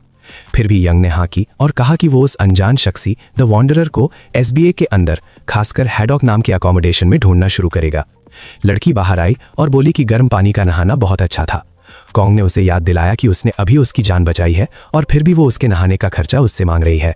उसने पलटकर जवाब दिया कि उसका घर आग में पूरा जल चुका है। उसने कहा कि उसे शर्म आनी चाहिए क्योंकि वो अनाथ है और उसके पास रात गुजारने की कोई जगह नहीं है। उसने जोर देकर कहा कि वो सीरियस है, वो एक रजिस्टर्ड स्टूडेंट है और टेम्पररी एम्प्लॉयमेंट ढूंढना चाहती है। उसने पूछा कि अब वो जिंदा रहकर क्या करेगी। कॉन्ग ने सीधे कहा कि अगर उसे पार्ट टाइम वर्क चाहिए तो वो ढूंढ ले। उसने तुरंत काम शुरू करने के बारे में पूछा। उसे याद आया कि इंटरनेट कैफे में घंटे के हिसाब से स्टाफ चाहिए थे और उसने कॉन्ग से मदद मांगी जबकि कॉन्ग वहां से निकलने की कोशिश कर रहा था। उसने घबराहट में उसका कपड़ा पकड़ लिया। प्रोटैगनिस्ट ने उसे मैनेजर से बात करने को कहा, लेकिन उसने जिद की कि वो दोनों साथ में पूछे और आखिर में कॉन्ग मान गया। फिर भी उसने पूछा कि उसने उसे पहचाना कैसे। उसने समझाया कि वो हमेशा उस इंटरनेट कैफे में आती है। घर पर पर्सनल कंप्यूटर ना होने की वजह से वो वहां से अपनी स्ट्रीमिंग करती है क्योंकि वो एक जानी मानी गेमिंग पर्सनालिटी है। शक करते हुए प्रोटैगनिस्ट ने मन ही मन उसकी पॉपुलैरिटी और स्किल लेवल पर शक किया, जबकि लड़की ने उसकी गेमिंग एबिलिटी की किसी भी तारीफ को तुरंत मना कर दिया। वापस एस्टैब्लिशमेंट पर यूनियो ने प्रोटैगनिस्ट को बुलाया और पूछा कि वो इतना लेट क्यों आया। लड़की को देखकर यूनियो रुक गई जब उस नए व्यक्ति ने अपना नाम उरेलियम बताया। फिर उन्होंने पूछा कि वो मसाला लेने गया था और बिना सामान के क्यों लौट आया। प्रोटैगनिस्ट ने नुकसान मान लिया, कहा कि जब वो आग देख रहा था तब वो सामान खो गया। उन्होंने मजाक में कहा कि उसकी उत्सुकता की वजह से उसे एमनीशिया हो गया, शायद वो चोरी हो गया होगा। इसलिए कॉन्ग ने उन्यों को इजाजत दी कि वो उसके वेतन से पैसे काट ले। अचानक जियान ने अपने हैंडलर से कांटेक्ट किया। जो विजुअल इंटेलिजेंस उसने इकट्ठी की थी उसके हिसाब से एआई ने अनुमान लगाया कि बहुत सारे सिटीजन्स ने आग लगने की घटना रिकॉर्ड की होगी। जियान ने सुझाव दिया कि डेटा जमा करने के लिए ऑनलाइन पब्लिकेशंस को क्रॉस रेफरेंस करना चाहिए। उसने बताया कि उसने पहले ही एक बहुत चलने वाले डिजिटल प्लेटफॉर्म पर वीडियो एविडेंस और न्यूज़ रिपोर्ट्स ढूंढ ली हैं। लोगों के रिस्पॉन्स से पता चला कि ये नेटवर्क पर बहुत तेजी से वायरल हो रहा है।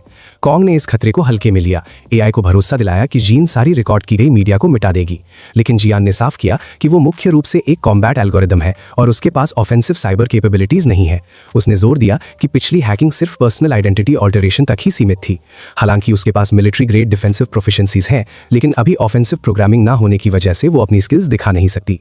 बाहर यंग ने इंटरनेट कैफे ढूंढ लिया और कहा कि लगता है कि रोप मास्टर अंदर ही है। एक प्राइवेट चेंबर में जियान ने रिपोर्ट किया कि अर्थ अलायंस से जुड़े डेटा को ढूंढने का एक और दिन बेकार गया। के ने 2082 से जुड़े कनेक्शंस पर सोचा, तुरंत उस आइडिया को निकाल दिया, लेकिन आखिर में यह फैसला किया कि इस बात की बहुत ज्यादा संभावना है कि वो ग्रुप जानबूझकर खुद को छुपा रहा है। जियान ने पक्का किया कि उसने ऐसे कई कम्युनिकेशंस देखे हैं जिनमें भविष्य से आए टाइम ट्रैवलर्स होने का दावा किया गया है, लेकिन कोई भी क्रेडिबल नहीं था। प्रोटैगनिस्ट ने जिद की कि अभी का समय पक्का 2024 है, लेकिन जियान ने साफ किया कि एस्टैब्लिश 2024 टेक्नोलॉजी के हिसाब से प्रोटैगनिस्ट का यहाँ होना ही इनएक्सप्लिकेबल है। कॉन्ग ने माना कि बार बार सोचने पर यह हालात अजीब लगते हैं, लेकिन उसने बात पिछले दिन कंस्ट्रक्शन साइट पर हुई घटना की तरफ मोड़ दी। जियान ने बताया कि उस केओस में सिर्फ एक इंसान की मौत हुई थी। प्रोटैगनिस्ट ने पूछा कि क्या वो उस डेथ के लिए इनडायरेक्टली रिस्पॉन्सिबल था। इस बात को जियान ने गुस्से से रिजेक्ट कर दिया, समझाया कि वो डिसीज्ड इंसान ठीक उसी कमरे में मिला जहां से वो ऊपर चढ़ा था। हैरान होकर प्रोटैगनिस्ट ने पूछा कि उसने उस इंसान को नोटिस क्यों नहीं किया। जियान ने स्पेसिफाई किया कि उसके ऑप्टिकल एपरेटस ने सिर्फ आंखों की रोशनी नहीं बढ़ाई, बल्कि ऑब्जेक्टिव एनहांसमेंट्स दिए थे। खास बात यह है कि उस सिस्टम ने उस खास सेक्शन में कोई काइनेटिक एक्टिविटी या जिंदा होने के ऑडिटरी इंडिकेटर्स या एम्बिएंट नॉइज डिटेक्ट नहीं किया। प्रोटैगनिस्ट ने इन सब बातों का मतलब पूछा। क्या इसका मतलब यह था कि वो इंसान उसके आने से पहले ही डिसीज था? क्या यह घटना एक एक्सीडेंटल आग नहीं बल्कि एक डिलिबरेट होमिसाइड हो सकती है? ज्ञान ने इस सिनेरियो की हाई प्रोबेबिलिटी कंफर्म की। तभी उनियो की आवाज बाहर से सुनाई दी। वो पुलिस से कंफर्म कर रही थी कि हाल ही में जो क्रेडिट कार्ड यूज हुआ था वो सच में उनके एस्टैब्लिशमेंट से जुड़ा हुआ है। यंग ने पूछा कि क्या उनियो ने ही वो बैग का सामान खरीदा था। उनियो ने बात दोहराई, पलटकर सीधे कॉन्ग से बोली। उसने अनाउंस किया कि डिटेक्टिव ने वो प्रोविजंस रिकवर कर लिए हैं जो उसने कल आग देखते हुए मिसप्लेस कर दिए थे। यंग ने समझाया कि वो आइटम व्यूइंग के दौरान भूल गया था, और उनियो ने मजाक में कहा कि लॉ एनफोर्समेंट तो ऐसे एब्सेंट माइंडेड लोगों को भी ट्रेस कर सकती है। प्रोटैगनिस्ट ने अपना रिट्रीव्ड फूडस्टफ्स वापस मिलने पर ग्रैटिट्यूड जाहिर किया। यंग ने पेमेंट मेथड दिखाया और रिक्वेस्ट की कि अगर कॉन्ग को पिछले दिन की अकरेंसेस के बारे में कोई पर्टिनेंट डेटा मिले तो वो कॉन्टैक्ट करे। उनियो ने हाँ भरी और फेयरवेल कहा। कॉन्ग ने धीरे से कहा कि मर्डरर को एप्रीहेंड करने के लिए डिटेक्टिव का कोऑपरेशन जरूरी था। उसने सोचा कि क्या वो उस ऑफिसर को फिर से लोकेट कर पाएगा। एआई ने साफ किया कि डिटेक्टिव की आइडेंटिटी वेरीफाई हो गई है, इसलिए डायरेक्ट एंगेजमेंट सेफ है। उनियो ने पूछा कि क्या उसे एक्सटर्नल ऑब्लिगेशंस हैं। उसने कहा कि वो उसके पास रहना चाहती है। कॉन्ग ने हाँ कहा, जिनके दिए हुए कमांड को फॉलो करते हुए। उनियो ने फिर प्रपोज किया कि वो दोनों दिन भर कोलैबोरेट करें, लेकिन प्रोटैगनिस्ट ने ऑफर रिजेक्ट कर दिया। बोला कि उसे बाहर अनअवॉइडेबल टास्क हैं। लड़की थोड़ी देर के लिए कंफ्यूजन में दिखी, फिर बोली कि वो एक्सेप्शनली एनिग्मेटिक इंसान है। सोल पुलिस प्रीसिंक्ट में इन्वेस्टिगेशंस डिवीजन के अंदर यंग ने ऑब्जर्व किया कि वही वो पर्सन था जिसका रिट्रीव्ड पैकेज था, जिसे प्रोटैगनिस्ट ने वेरीफाई किया। डिटेक्टिव ने हल्का फुल्का रिमार्क किया, सजेस्ट किया कि सिर्फ मिसप्लेस्ड आर्टिकल लौटाने के लिए इतना ट्रबल लेना अननेसेसरी था। खान ने कहा कि ये उसके विजिट का ऑब्जेक्टिव नहीं था, जिस पर ऑफिसर कंफ्यूज हो गया। प्रोटैगनिस्ट ने बताया कि उसका बिलीफ है कि पिछले दिन की इवेंट कोई एक्सीडेंट नहीं बल्कि अटेम्प्टेड होमिसाइड थी। यंग ने रिप्लाई किया कि रिकॉर्डेड डेथ के चलते ये तो स्टैंडर्ड लाइन ऑफ इंक्वायरी है, लेकिन खान ने इंसिस्ट किया कि फाउल प्ले की प्रोबेबिलिटी एक्सट्रीमली हाई है। इन्वेस्टिगेटर ने सपोर्टिंग एविडेंस मांगा। नोट किया कि अनट्रेन्ड सिटीजन की स्पेकुलेटिव कंजेक्चर हमेशा इन्वेस्टिगेटिव प्रोसेस में हिंडर करती है। कॉन्ग ने अपना प्राइमरी ऑब्जर्वेशन प्रेजेंट किया। जब वो रोप असेंड कर रहा था तो उसने रूम के अंदर किसी भी इंडिविजुअल की कोई मूवमेंट डिटेक्ट नहीं की। डिटेक्टिव ये स्टेटमेंट सुनकर प्रोफाउंडली स्टन्ड हो गया और उसने इस बात को वाइडली रिपोर्टेड इवेंट से कनेक्ट किया। ये उससे रियलाइज हुआ कि कॉन्ग ही फुटेज वाला रोप मास्टर था। उसने एंग्रीली पूछा कि उसने ये वाइटल इन्फॉर्मेशन पहले क्यों विदहेल्ड की थी। कॉन्ग ने सिंपली रिस्पॉन्स दिया कि ये इन्फॉर्मेशन सोलिसिट नहीं की गई थी। यंग ने उस फीट को समराइज किया, डिस्क्राइब किया कि उसने स्पाइडरमैन की तरह स्ट्रक्चर स्केल किया और रोप यूज करके एक इंडिविजुअल को गल्फ के अक्रॉस वेरी किया। डिटेक्टिव ने एक नोटपैड निकलवाया और उसे उसके सस्पेशन ऑफ होमिसाइड का फाउंडेशन दोबारा थर्ली री एक्सप्लेन करने को कहा। मेजर क्राइम्स डिपार्टमेंट के अंदर यंग ने उस क्रूशियल डिटेल को रिव्यू किया। इंटेंस कंबशन होने के बावजूद भी अफेक्टेड चेंबर में मूवमेंट की एब्सोल्यूट लैक थी। विक्टिम या तो फ्लेम स्टार्ट होने से पहले डिसीज्ड हो चुका होगा या फिर अल्कोहल या कंट्रोल्ड सब्सटेंसेस के सीवियर इंटॉक्सिकेशन से इनकैपेसिटेटेड होगा। थस डिटेक्टिव ने कंक्लूड किया कि किसी ने प्रायर मर्डर को ऑब्स्क्योर करने के लिए जानबूझकर स्ट्रक्चर को इग्नाइट किया। खान ने इस डिडक्शन को वैलिडेट किया, नोट किया कि उसने क्लाइम के दौरान दूसरे इनहैबिटेंट्स को बिल्डिंग से एस्केप करते हुए देखा था। एक पास के इंडिविजुअल ने इंक्वायर किया कि क्या फॉरेंसिक डिपार्टमेंट को नोटिफाई किया गया है। यंग ने कंफर्म किया कि उन्होंने अभी तक कांटेक्ट नहीं किया है। नोट किया कि ऑटोप्सीज टाइम कंज्यूमिंग होती हैं, जो ब्लेज की एक्सट्रीम इंटेंसिटी की वजह से और भी मुश्किल हो जाती हैं। एक दूसरी औरत ने कम एविडेंस पर कमेंट किया, सिर्फ एक अनकन्फर्म्ड रिपोर्ट थी कि शॉर्ट सर्किट से आग लगी और उस एरिया में कोई सर्वेलेंस कैमरा भी नहीं था। फिर उन्होंने सोचा कि अभी तुरंत परपेट्रेटर्स का कॉम्पोजिट स्केच बनाना जरूरी है। खान जी के करीब झुका और धीरे से पूछा, क्या रोबोट को पिछले दिन देखे गए चेहरों की विजुअल रिकॉल याद है? जी ने हाँ कहा। उसने बताया कि सारा विजुअल डेटा स्टोर किया गया है। प्रोटैगनिस्ट के सामने तुरंत एक वीडियो डिस्प्ले प्रोजेक्ट हुआ, जिसे देखकर वो हैरान रह गया। उसने बताया कि उसने पिछले दिन 4 लोगों को बिल्डिंग साइट की तरफ जाते हुए देखा था। पहला आदमी बाहर निकल रहा था, उसके दाएं हाथ में मोबाइल था और बाएं हाथ में रिस्टलेट। फोन का प्रोटेक्टर ग्रे था और आदमी की शर्ट सफेद थी। इतना डिटेल सुनकर यंग बहुत इंप्रेस हुआ। प्रोटैगनिस्ट एक पल के लिए सोचा कि डिस्क्रिप्शन उसके सामने ही बोला जा रहा है। फिर उसने दूसरे और तीसरे लोगों का डिटेल देना शुरू किया। यंग ने पूछा कि क्या रोबोट कॉम्पोजिट पोर्ट्रेट बनाने में मदद कर सकता है। उसने जोर दिया कि ये काम अभी तुरंत करना होगा, कहीं मेमोरी खराब ना हो जाए। लेकिन उनका रेगुलर फोरेंसिक्स के आर्टिस्ट अभी अवेलेबल नहीं था। वो लोग उसके आने का इंतजार कर सकते थे अगर जरूरी होता। के बीच में आया। उसने कहा कि वो स्केचिंग खुद ही कर लेगा। उसने सोचा कि उसकी ड्राइंग स्किल ठीक है, हालांकि उसने अंदर ही अंदर गी की एबिलिटी को बेहतर माना। प्रोटैगनिस्ट ने अपना लिखने का इंस्ट्रूमेंट तैयार किया और उसे कागज पर रखा। उसने गी से रिक्वेस्ट की कि वो तीनों सस्पेक्ट्स को अलग करे, उन्हें उसके विजुअल फील्ड में प्रोजेक्ट करे और फोकस थोड़ा बढ़ा दे। देखने वालों ने नोटिस किया कि प्रोटैगनिस्ट अकेले में कुछ बड़बड़ा रहा था। उन्हें उसका ये बिहेवियर थोड़ा अजीब लगा। खान ने कहा कि वो हर इंसान को डिपिक्ट करने के लिए तैयार है। उसने तेजी से शीट पर स्केच बनाना शुरू किया और कुछ ही मिनट्स में पूरा कर लिया। उसने सारे डिटेल्स कंपाइल किए और अनाउंस किया कि तैयारी पूरी हो चुकी है। जब उसने वो फिनिश्ड स्केच दूसरों को दिखाया तो वो सब शक भरी नजरों से एक दूसरे को देखने लगे। उन्हें लगा कि क्या प्रोटैगनिस्ट उनका मजाक उड़ा रहा है। फिर उसने वो शीट को गोला बनाकर फेंक दिया। उसने कहा कि उसने तो बस एक छोटा सा ब्रेक लिया था। स्केचिंग करते वक्त प्रोटैगनिस्ट अंदर ही अंदर सोच रहा था कि जीएन को ये काम करना चाहिए, लेकिन रोबोट ने उसे याद दिलाया कि वो सिर्फ टेम्परेरी मोशन को कंट्रोल कर सकता है। सफेद शर्ट पहने हुए डिटेक्टिव ने चैलेंज किया कि क्या खान में सच में आर्टिस्टिक स्किल की कमी है। यंग ने अपनी अनजानपंती मान ली। उसने जोर दिया कि फोरेंसिक आर्टिस्ट को तुरंत बुलाना चाहिए। अचानक एक चमकदार जैसे कोई रोशनी प्रोटैगनिस्ट की सीट से आती हुई महसूस हुई। दोनों ऑफिसर्स घूम गए और तेजी से कॉन्ग के पास आए। वो डेवलपिंग स्केच देखकर हैरान थे। प्रोटैगनिस्ट के हाथ बहुत ज्यादा तेजी से चल रहे थे। पूरी तरह दंग रहकर उन्होंने उसे रुकने को कहा, ये डिक्लेयर करते हुए कि ये स्पीड तो लॉजिक के खिलाफ है। उन्होंने प्रोटैगनिस्ट की तुलना एक मशीन, एक सच्चे प्रोडिजी से की और तुरंत पूछा कि क्या फाइन आर्ट ही उसका प्राइमरी प्रोफेशन है। खान ने दोहराया कि आग लगने से पहले सिर्फ 3 लोग उस जगह से निकले थे। इससे यह साबित होता है कि उनमें से कोई एक गुनहगार होगा, अगर ये मान लिया जाए कि आर्सनिस्ट भाग गया था। कमांडिंग ऑफिसर ने ऑफिस के दरवाजे पर दस्तक दी, ये अनाउंस करते हुए कि वो लोग तुरंत आइडेंटिटीज वेरीफाई करेंगे और इस मामले की पूरी जांच शुरू करेंगे। अगली दोपहर इंटरनेट कैफे में प्रोटैगनिस्ट ने एक और परफेक्ट खाना बनाकर अपनी खाना बनाने की एबिलिटी दिखाई। यूनियो चिल्ला उठी कि खान का मालाटांग बहुत शानदार है और उनके साथी भी सहमत थे, उसकी तारीफ करते हुए कि वो बहुत अच्छा और एक्सेप्शनली वेल प्रिपेयर्ड है। हल्के बालों वाली औरत ने मेंशन किया कि उसने सुना है आर्यन के घर पर लगी आग किसी आर्सनिस्ट ने जानबूझकर लगाई थी। सुमोन बीच में बोला कि गुनहगार तो पहले ही पकड़ा जा चुका है और अथॉरिटीज को उसके पास नशीले पदार्थ मिले हैं। प्रोटैगनिस्ट ने सोचा कि कितनी जल्दी ये मामला सॉल्व हो गया। उसने नोट किया कि पुलिस इन्वेस्टिगेशन तो कुछ दिन पहले ही शुरू हुई थी। ये जल्दी सक्सेस पूरी तरह से जीएन की कैपेबिलिटीज के कारण मिला। खाने की टेबल के आसपास हो रहे शोर के बीच कॉन्ग ने अपना मोबाइल निकाला। उसने डिटेक्टिव यंग की इनकमिंग कॉल उठाई। डिटेक्टिव ने गुनहगार को पकड़ने में मदद करने के लिए के का बहुत धन्यवाद किया। यंग ने समझाया कि कॉम्पोजिट स्केचेस में दिखाए गए 2 इंसान तो लोकल रेजिडेंट थे, लेकिन तीसरा बाहर का था। कोइंसिडेंस से उसके दोस्त ही वो डिसीज्ड विक्टिम्स थे। आग लगने की असली वजह अभी भी इंक्वायरी मांगती थी, लेकिन इन्वेस्टिगेटर्स को सस्पेक्ट के कपड़ों में इलिसिट सब्सटेंसेस मिले थे। सबसे ज्यादा मानने वाली थियरी ये थी कि वो आदमी ड्रग्स ट्रांजैक्शन से रिलेटेड पेमेंट लेने आया था और जब उसको पैसे नहीं मिले तो उसने अपने क्लाइंट को मार डाला। ड्रग सेलर को ट्रेस करने से वो सीधा एक्टर नाजुन जीएन तक पहुंचे, जिसके कारण पूरे एंटरटेनमेंट सेक्टर में बहुत बड़ी गड़बड़ी मच गई। खान ने ऑब्जर्व किया कि सिचुएशन बहुत तेजी से बढ़ रही थी। यंग ने दुख जताया कि उनकी छुट्टी की आशा टूट गई लगती है। फिर भी उसने कंफर्म किया कि के स्केच ने इन्वेस्टिगेशन को बहुत तेज कर दिया था और पूछा कि क्या के स्केच को पब्लिक रिलीज करने की परमिशन देगा। प्रोटैगनिस्ट मान गया, बशर्ते कि उसकी पर्सनल डिटेल्स कॉन्फिडेंशियल रहे। डिटेक्टिव यंग ने तुरंत उसे एक जेन्युइन हीरो बताया। कॉन्ग ने जोर दिया कि वो तो बस अपना प्रोफेशनल काम कर रहा था। उसके दोस्त पास आए, डायलॉग सुनने की कोशिश करते हुए। उन्होंने पूछा कि उनके बड़े भाई ने डिटेक्टिव पार्क के लिए क्या बनाया है। कॉन्ग ने उसे सिर्फ एक मामूली डूडलिंग बताकर टाल दिया। आर्यम ने जवाब दिया कि अगर उसने अपने काम की एनोनिमिटी मांगी है तो उसकी ड्राइंग जरूर बहुत खराब होगी। अचानक कंप्यूटर स्टेशन एरिया से शोर होने लगा। कुछ कस्टमर जोर जोर से बहस कर रहे थे क्योंकि फर्श पर रामेन गिर गया था, जिसकी वजह से उनका करंट गेमिंग सेशन छूट गया था।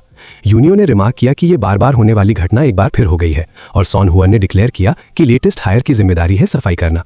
आर्यम ने अंदर ही अंदर कैलकुलेट किया कि क्योंकि वो गिरे हुए नूडल्स साफ कर रही थी तो वो मैनेजर से सप्लीमेंट्री पेमेंट मांग सकती है, लेकिन वो एक मेल कस्टमर से जोर से टकरा गई, जिसके नतीजे में दोनों फर्श पर गिर गए। उस यंग औरत ने तुरंत माफी मांगी और जेंटलमैन का हालचाल पूछा। तब उसे एहसास हुआ कि वो दर्द से अपनी कलाई पकड़े हुए था।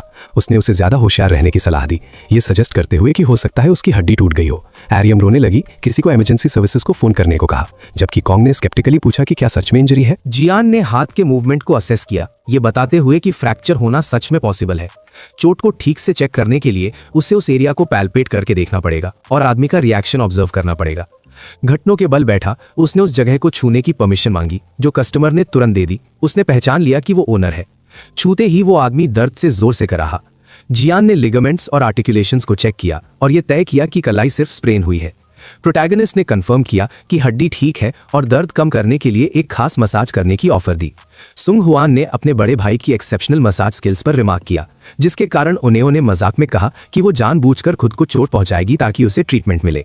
जियान ने एडवाइस दी कि रिकवरी में पूरा एक दिन 24 घंटे लगेगा और उसने जोर दिया कि स्ट्रेन ना पड़े ताकि प्रॉब्लम बढ़े नहीं।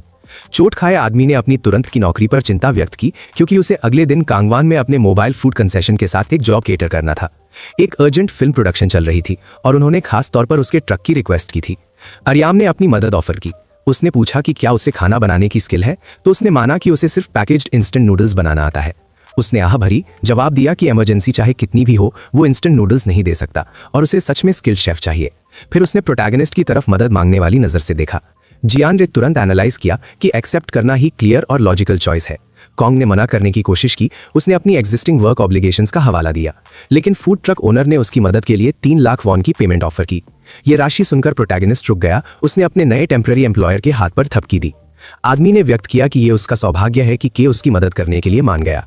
उसने समझाया कि इंटरनेट कैफे अपने बहुत ज्यादा मजेदार मेन्यू के लिए फेमस हो गया था, इसी वजह से वो पहली बार यहाँ आया था।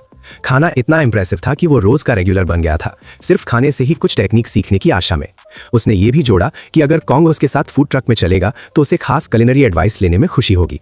प्रोटैगनिस्ट ने सिचुएशन पर विचार किया। उसे एहसास हुआ कि उसने अभी तक के स्पेसिफिक जियोग्राफिक जोन का मैप नहीं बनाया था और यह वक्त ठीक था कि वो शिफ्ट करे और अलग रीजन्स एक्सप्लोर करे। शी ने कंफर्म किया कि इन्वेस्टिगेटिव ड्यूटीज को टेम्पररी कुकिंग असाइनमेंट के साथ सीमलेसली इंटीग्रेट किया जा सकता है। अगली सुबह जल्दी कंसेशन व्हीकल हाईवे पर स्मूथली ट्रैवल कर रहा था। आदमी ने मिस्टर कॉन्ग की एक्सीलेंट ड्राइविंग स्किल्स की तारीफ की। उसने कहा कि उसने इतना स्टडी और प्रैक्टिस्ड हाथ स्टीयरिंग व्हील पर एक्सपेक्ट नहीं किया था। उसने कमिटमेंट दी कि वो श्योर करेगा कि एक्टर्स उस दिन एक डिलाइटफुल मील से पूरी तरह इंप्रेस होंगे। उसने एड के लिए दोबारा अप्रिसिएशन व्यक्त किया। फिर उस आदमी ने पिछले दिन हुए मैसिव मीडिया स्कैंडल का जिक्र किया, जो एक एक्टर के बारे में था जिसे इल्लीगल नारकोटिक्स के साथ पकड़ा गया था। कोइंसिडेंस से उनकी डेस्टिनेशन वही लोकेशन थी। अपकमिंग फिल्म लगभग 7 दिन में रिलीज होने वाली थी। कॉन्ग ने पूछा कि क्या लॉन्च शेड्यूल को फॉलो करना पॉसिबल होगा। मालिक ने रिलीज डेट रखने की बात को मना कर दिया। उनका कहना था कि जिसमें नशा करने वाला एक्टर हो वो मूवी कोई नहीं देखेगा, इसलिए वो लोग अभी पूरी प्रोडक्शन को दोबारा शूट कर रहे थे, जिसकी वजह से पूरा सेट हिल चुका था। उसने काम के लिए शुक्रिया कहा, लेकिन बताया कि सेट पर माहौल बहुत गर्म था। वो लोग जल्दबाजी में वो सब सीन दोबारा शूट कर रहे थे जिसमें वो बुरा एक्टर था। खान ने पूछा कि स्टूडियो डेब्यू को आगे क्यों नहीं बढ़ा सकता। आदमी ने अजीब बात समझाई। उन्होंने बहुत सारे थिएटर्स पहले से बुक कर लिए थे और अगर अब लेट किया तो वो स्लॉट्स हाथ से निकल जाते। उसने आखिर में कहा कि क्योंकि ये डायरेक्टर सांता मिन है, जो कोरिया के सबसे बड़े रोमांस फिल्म डायरेक्टर्स में से एक हैं, तो सब कुछ जरूर ठीक हो जाएगा। तामिन ने बची हुई सिगरेट खत्म की और कहा कि पूरा प्रोजेक्ट बर्बाद हो गया है। उसने दोबारा बताया कि वो इस सबसे बहुत गुस्सा था। बहुत दुखी लगते हुए उसके एग्जीक्यूटिव असिस्टेंट ने पूछा कि क्या रीशूट्स जरूरी हैं। तामिन ने जोर देकर जवाब दिया कि वक्त खत्म हो चुका है, उनके पास इस तबाही को बचाने के अलावा कोई रास्ता नहीं है। उसने इस हालत का जिम्मेदार उस घटिया नशे के पैकेट को ठहराया। पूरी क्रू को सुनाई दे इसके लिए जोर से चिल्लाते हुए उसने कसम खाई कि अगर वो कभी उस एक्टर से मिला तो उसे जान से मार देगा। फिर एक जवान लड़की पास आई और बताया कि फूड ट्रक तैयार है। उसके असिस्टेंट ने डायरेक्टर को खाने के लिए थोड़ा ब्रेक लेने और शांत होने का सुझाव दिया और याद दिलाया कि प्रोडक्शन टीम भी थक चुकी है। तामिन गुस्से से फट पड़ा और पूछा कि क्या असिस्टेंट को सच में लगता है कि वो इस वक्त खाना खा सकता है। उसने धमकी दी कि अगर मूवी फ्लॉप हुई तो वो बर्बाद हो जाएगा और खाना देने वालों को जाने का हुक्म दिया। फिर भी जब उसने थोड़ा चख कर देखा तो वो रुक गया और पूछा कि स्वाद इतना जबरदस्त क्यों है। उसने ये भी सोचा कि क्या उसकी भूख अभी तुरंत गायब हो गई है। असिस्टेंट ने कहा कि स्वाद पर विश्वास नहीं हो रहा, जिस पर डायरेक्टर ने मजाक में पूछा कि क्या उन्होंने खाने में नशा मिला दिया है। तब मिन ने तुरंत उससे इस बारे में बात बंद करने को कहा। असिस्टेंट ने समझाया कि जो हमेशा खाना बनाता है उसकी कलाई में चोट लग गई थी, इसीलिए उन्होंने एक दूसरे शेफ की मदद ली जो पक्का बहुत स्किल्ड है। उसने ये भी कहा कि पहाड़ी जगह बहुत खूबसूरत है और डायरेक्टर सुन को नए विचार रखने और स्ट्रेस कम करने की सलाह दी। उसने आखिर में सोचते हुए कहा, अच्छा हुआ कि बाकी कास्ट मेंबर्स पर कोई और स्कैंडल नहीं आया। लेकिन माहौल तब टूट गया जब अचानक एक आवाज ने जोर से चिल्लाया, तब मिन, और बताया कि एक और हादसा हो गया है। दोनों आदमी घूम गए। इतनी सारी मुसीबतों की लड़ी देखकर हैरान थे। शिनूना ने बताया कि शूट के दौरान स्टंट परफॉर्मर के एंकल में चोट लग गई है। एक चीज जमीन पर गिरी जब क्रू मेंबर्स उस गिरे हुए आदमी की तरफ दौड़े। स्टंटमैन ने डायरेक्टर से बहुत माफी मांगी, मानते हुए कि उसे ज्यादा ध्यान रखना चाहिए था। डायरेक्टर ने तुरंत किसी को 119 को फोन करने को कहा और जल्दबाजी में पूछा कि क्या यहाँ कोई है जो इमरजेंसी मेडिकल हेल्प दे सकता है। जब उसे लगा कि कोई गवाह नहीं है, उसने मान लिया कि समस्या हल हो गई है और दुनिया से अपनी फ्रस्ट्रेशन जाहिर की। उसी वक्त फूड ट्रक चला रहे शेफ ने कहा कि लगता है फिल्म पर कोई जिंक्स है, और उसने पूछा कि क्या कॉन्ग ये सब ठीक कर सकता है, खासकर जब उसने पहले कलाई की चोट ठीक की थी। मेन कैरेक्टर को उस आदमी के टखने की मोच की शिद्दत पर शक होने लगा। वो स्टंट परफॉर्मर की तरफ गया और चोट को देखने के लिए कहा। कॉन्ग ने साफ किया कि वो तुरंत फर्स्ट एड तो देगा, लेकिन चोट लगे आदमी को जल्द ही हॉस्पिटल ले जाना होगा। डायरेक्टर ताई मिन इस जरूरत पर सहमत हो गया। फिर प्रोटैगनिस्ट ने क्रू मेंबर उन्हा को बुलाया, जिससे वो जवान औरत हैरान रह गई। उसने पूछा कि क्या वो उसके लिए कंप्रेशन बैंडेज ला सकती है। ताई मिन ने उससे वो चीज जल्दी से लाने की जिद की। लड़की मान गई, चली गई और सोच रही थी कि उसने उसके लिए कौन सा नाम यूज किया था, क्योंकि शिनूना तो असल में एक सपोर्टिंग एक्ट्रेस थी। बैंडेज मिलने पर प्रोटैगनिस्ट ने शुक्रिया कहा। इस हरकत की वजह से लड़की मुंह फुलाकर एक कोने में चली गई। इलाज खत्म होने के बाद जियान ने हैरानी जाहिर की। उसने कहा कि चोट लगे एक्टर को गहरी एंकल स्प्रेन आई थी, फिर भी जितना सोचा था उससे कम थी। उन्होंने एक्टर का हाल पूछा। स्टंट परफॉर्मर ने तस्दीक की वो बेहतर था। उसने समझाया कि पहले दर्द बहुत तेज था, लेकिन अब उसे लगा कि उसकी हड्डियां ठीक जगह पर हैं और वो चल सकता है। फिर भी प्रोटैगनिस्ट ने बीच में टोकते हुए कहा कि फिल्मिंग दोबारा शुरू करना अभी भी मुमकिन नहीं है। हालांकि टेम्पररी इलाज हो चुका था, लेकिन पूरी तरह ठीक होने तक चलना मुश्किल होगा। असिस्टेंट डायरेक्टर हैरान था। उसने सुझाव दिया कि इस सीन के लिए बस एक रिप्लेसमेंट स्टंटमैन बुला लो। टमिन ने इस बात को काट दिया, पूछा कि वो किम यू चान की बॉडी और चेहरे से मिलता जुलता डबल कहां से खोजेंगे और फिर उसे इस दूर पहाड़ी जगह पर कैसे लाएंगे। उसने जोर दिया कि जब तक कोई रिप्लेसमेंट आएगा तब तक प्रोडक्शन रिलीज डेडलाइन छोड़ चुकी होगी और उनका दिवाला निकल जाएगा। किम यू चान ने खुद एक्शन सीक्वेंसेस करने का ऑफर दिया। डायरेक्टर ने तुरंत इस बात को मना कर दिया, कहा कि स्टार बहुत नाजुक है, अगर उसके एंकल में चोट लग गई तो पूरा काम खराब हो जाएगा और फिल्म रुक जाएगी। उसने सोचा कि शायद मास्क और सनग्लासेस पहने हुए उसके चेहरे के क्लोजअप शूट करना एक ठीक रास्ता हो सकता है। डायरेक्टर ने बेचैनी से सोचा कि क्या भगवान इस दर्द को कम कर सकते हैं और कहा कि वो डबल या ट्रिपल पेमेंट देने को तैयार है। कॉन्ग ने बीच में टोकते हुए चेतावनी दी, भगवान द्वारा चुना हुआ इंसान अभी आया है। उसने जल्दी से जोड़ा कि वो मजाक कर रहा था, लेकिन उनसे कहा कि वो सोचे कि क्या प्रोटैगनिस्ट ये कर सकता है। उन्होंने सख्ती से इस बात को मना कर दिया, कहा कि उनकी मजबूरी कुछ भी हो, प्रोटैगनिस्ट को यूज करना ठीक नहीं होगा, क्योंकि वो सिर्फ एक आम बिजनेस ओनर है। टमिन ने सबको चुप कराया और ध्यान लगाने के लिए शांति मांगी। सोचने पर उसने मान लिया कि प्रोटैगनिस्ट किम यू चान से थोड़ा बहुत मिलता तो है। टमिन ने पूछा कि क्या उस आदमी में कोई फिजिकल टैलेंट है। प्रोटैगनिस्ट ने हाँ में जवाब दिया। डायरेक्टर ने उस पर जोर डाला कि वो थोड़ी मदद करे, ये समझाते हुए कि हल्का मेकअप और सीजीआई से बाकी कमी ठीक हो जाएगी। उसने साफ साफ इस काम के लिए ट्रिपल सैलरी का जिक्र किया और फिर तुरंत फिल्मिंग शुरू करने का हुक्म दिया। उन्हा और असिस्टेंट दोनों ने मन ही मन मान लिया कि अब उनकी किस्मत बन चुकी है। जो सीक्वेंस अभी शूट हो रहा था उसमें Kim Yoo Chan lead male role में सपोर्टिंग एक्ट्रेस शिन उन्हा को बचा रहा था। क्योंकि पहला विलन स्क्रिप्ट का राइटर था जो नशा करता था, इसलिए वो पूरा फुटेज दोबारा शूट कर रहे थे। डायरेक्टर ने प्रोटैगनिस्ट को ध्यान देने और थोड़ी सी रिहर्सल के लिए एक्टर के साथ रुकने का निर्देश दिया, क्योंकि वो खुद बाहर सिगरेट पीने जा रहा था। किम यू चान ने प्रोटैगनिस्ट को दिखाया, उसे इस पॉइंट पर एक आर्म स्विंग, फिर चिन पर मारने और घुटने से किक करने को कहा। खान ने चिंता जाहिर की, पूछा कि क्या सब मूवमेंट्स पहले से तय होने की वजह से अजीब नहीं लगेंगे। सपोर्टिंग एक्टर्स मान गए कि ये सही है, लेकिन जोर दिया कि कोरियोग्राफी बहुत आसान है। जियान ने सुझाव दिया कि वो प्लान किए हुए फिल्मिंग तरीके को छोड़ दें। उसने बताया कि उसके पास ट्रेनिंग मैनुअल से डेवलप की हुई प्रैक्टिकल मूवमेंट एक्सपर्टीज है। उसने प्रस्ताव दिया कि 3 एंटागनिस्ट्स उस पर ऐसे हमला करें जैसे वो लड़ाई सच्ची हो। उसने उन्हें सलाह दी कि वो उसे सच में लड़ने की कोशिश करें और वादा किया कि वो कैमरा के लिए बेहतर ऑथेंटिसिटी देने के लिए सही तरह से रिएक्ट करेगा। उन्होंने सुना कि उसने कहा था कि फिल्म की सफलता उन पर और उनके परफॉर्मेंस पर निर्भर करती है। उसने मन ही मन में हंसी उड़ाई, सोच रही थी कि वो सिनेमाटोग्राफी के बारे में क्या एक्सपर्टीज होने का दावा कर सकता है। उसे लग रहा था कि वो बकवास कर रहा है। कॉन्ग डायरेक्टर तामिन के पास गया, ये पूछने के लिए कि क्या पूरे सीक्वेंस को बिना कट्स के लगातार शूट करना पॉसिबल होगा। उसका इरादा था कि वो सीधे एक्शन में जाए, जिससे बहुत वक्त बच जाएगा। तामिन ने जवाब दिया कि अगर एक सिंगल टेक में हो जाए तो बहुत अच्छा होगा, लेकिन ये इम्प्रैक्टिकल है। कॉन्ग ने डायरेक्टर से उस पर विश्वास करने की दरख्वास्त की और इस क्षमता का क्रेडिट ट्रिपल पेमेंट के इंसेंटिव को दिया। फिर उसने साफ चेतावनी दी कि वो सीन को बिना रुके करेगा। तामिन को झटका लगा, फिर भी वो हल्का सा हिचकिचाता हुआ मुस्कुराया। उसने अपनी डायरेक्टर की इंट्यूशन से महसूस किया कि ये आदमी विश्वास के लायक है। जैसे ही कैमरा चालू हुए, उन्हें चिल्ला उठी, मदद के लिए पुकारते हुए।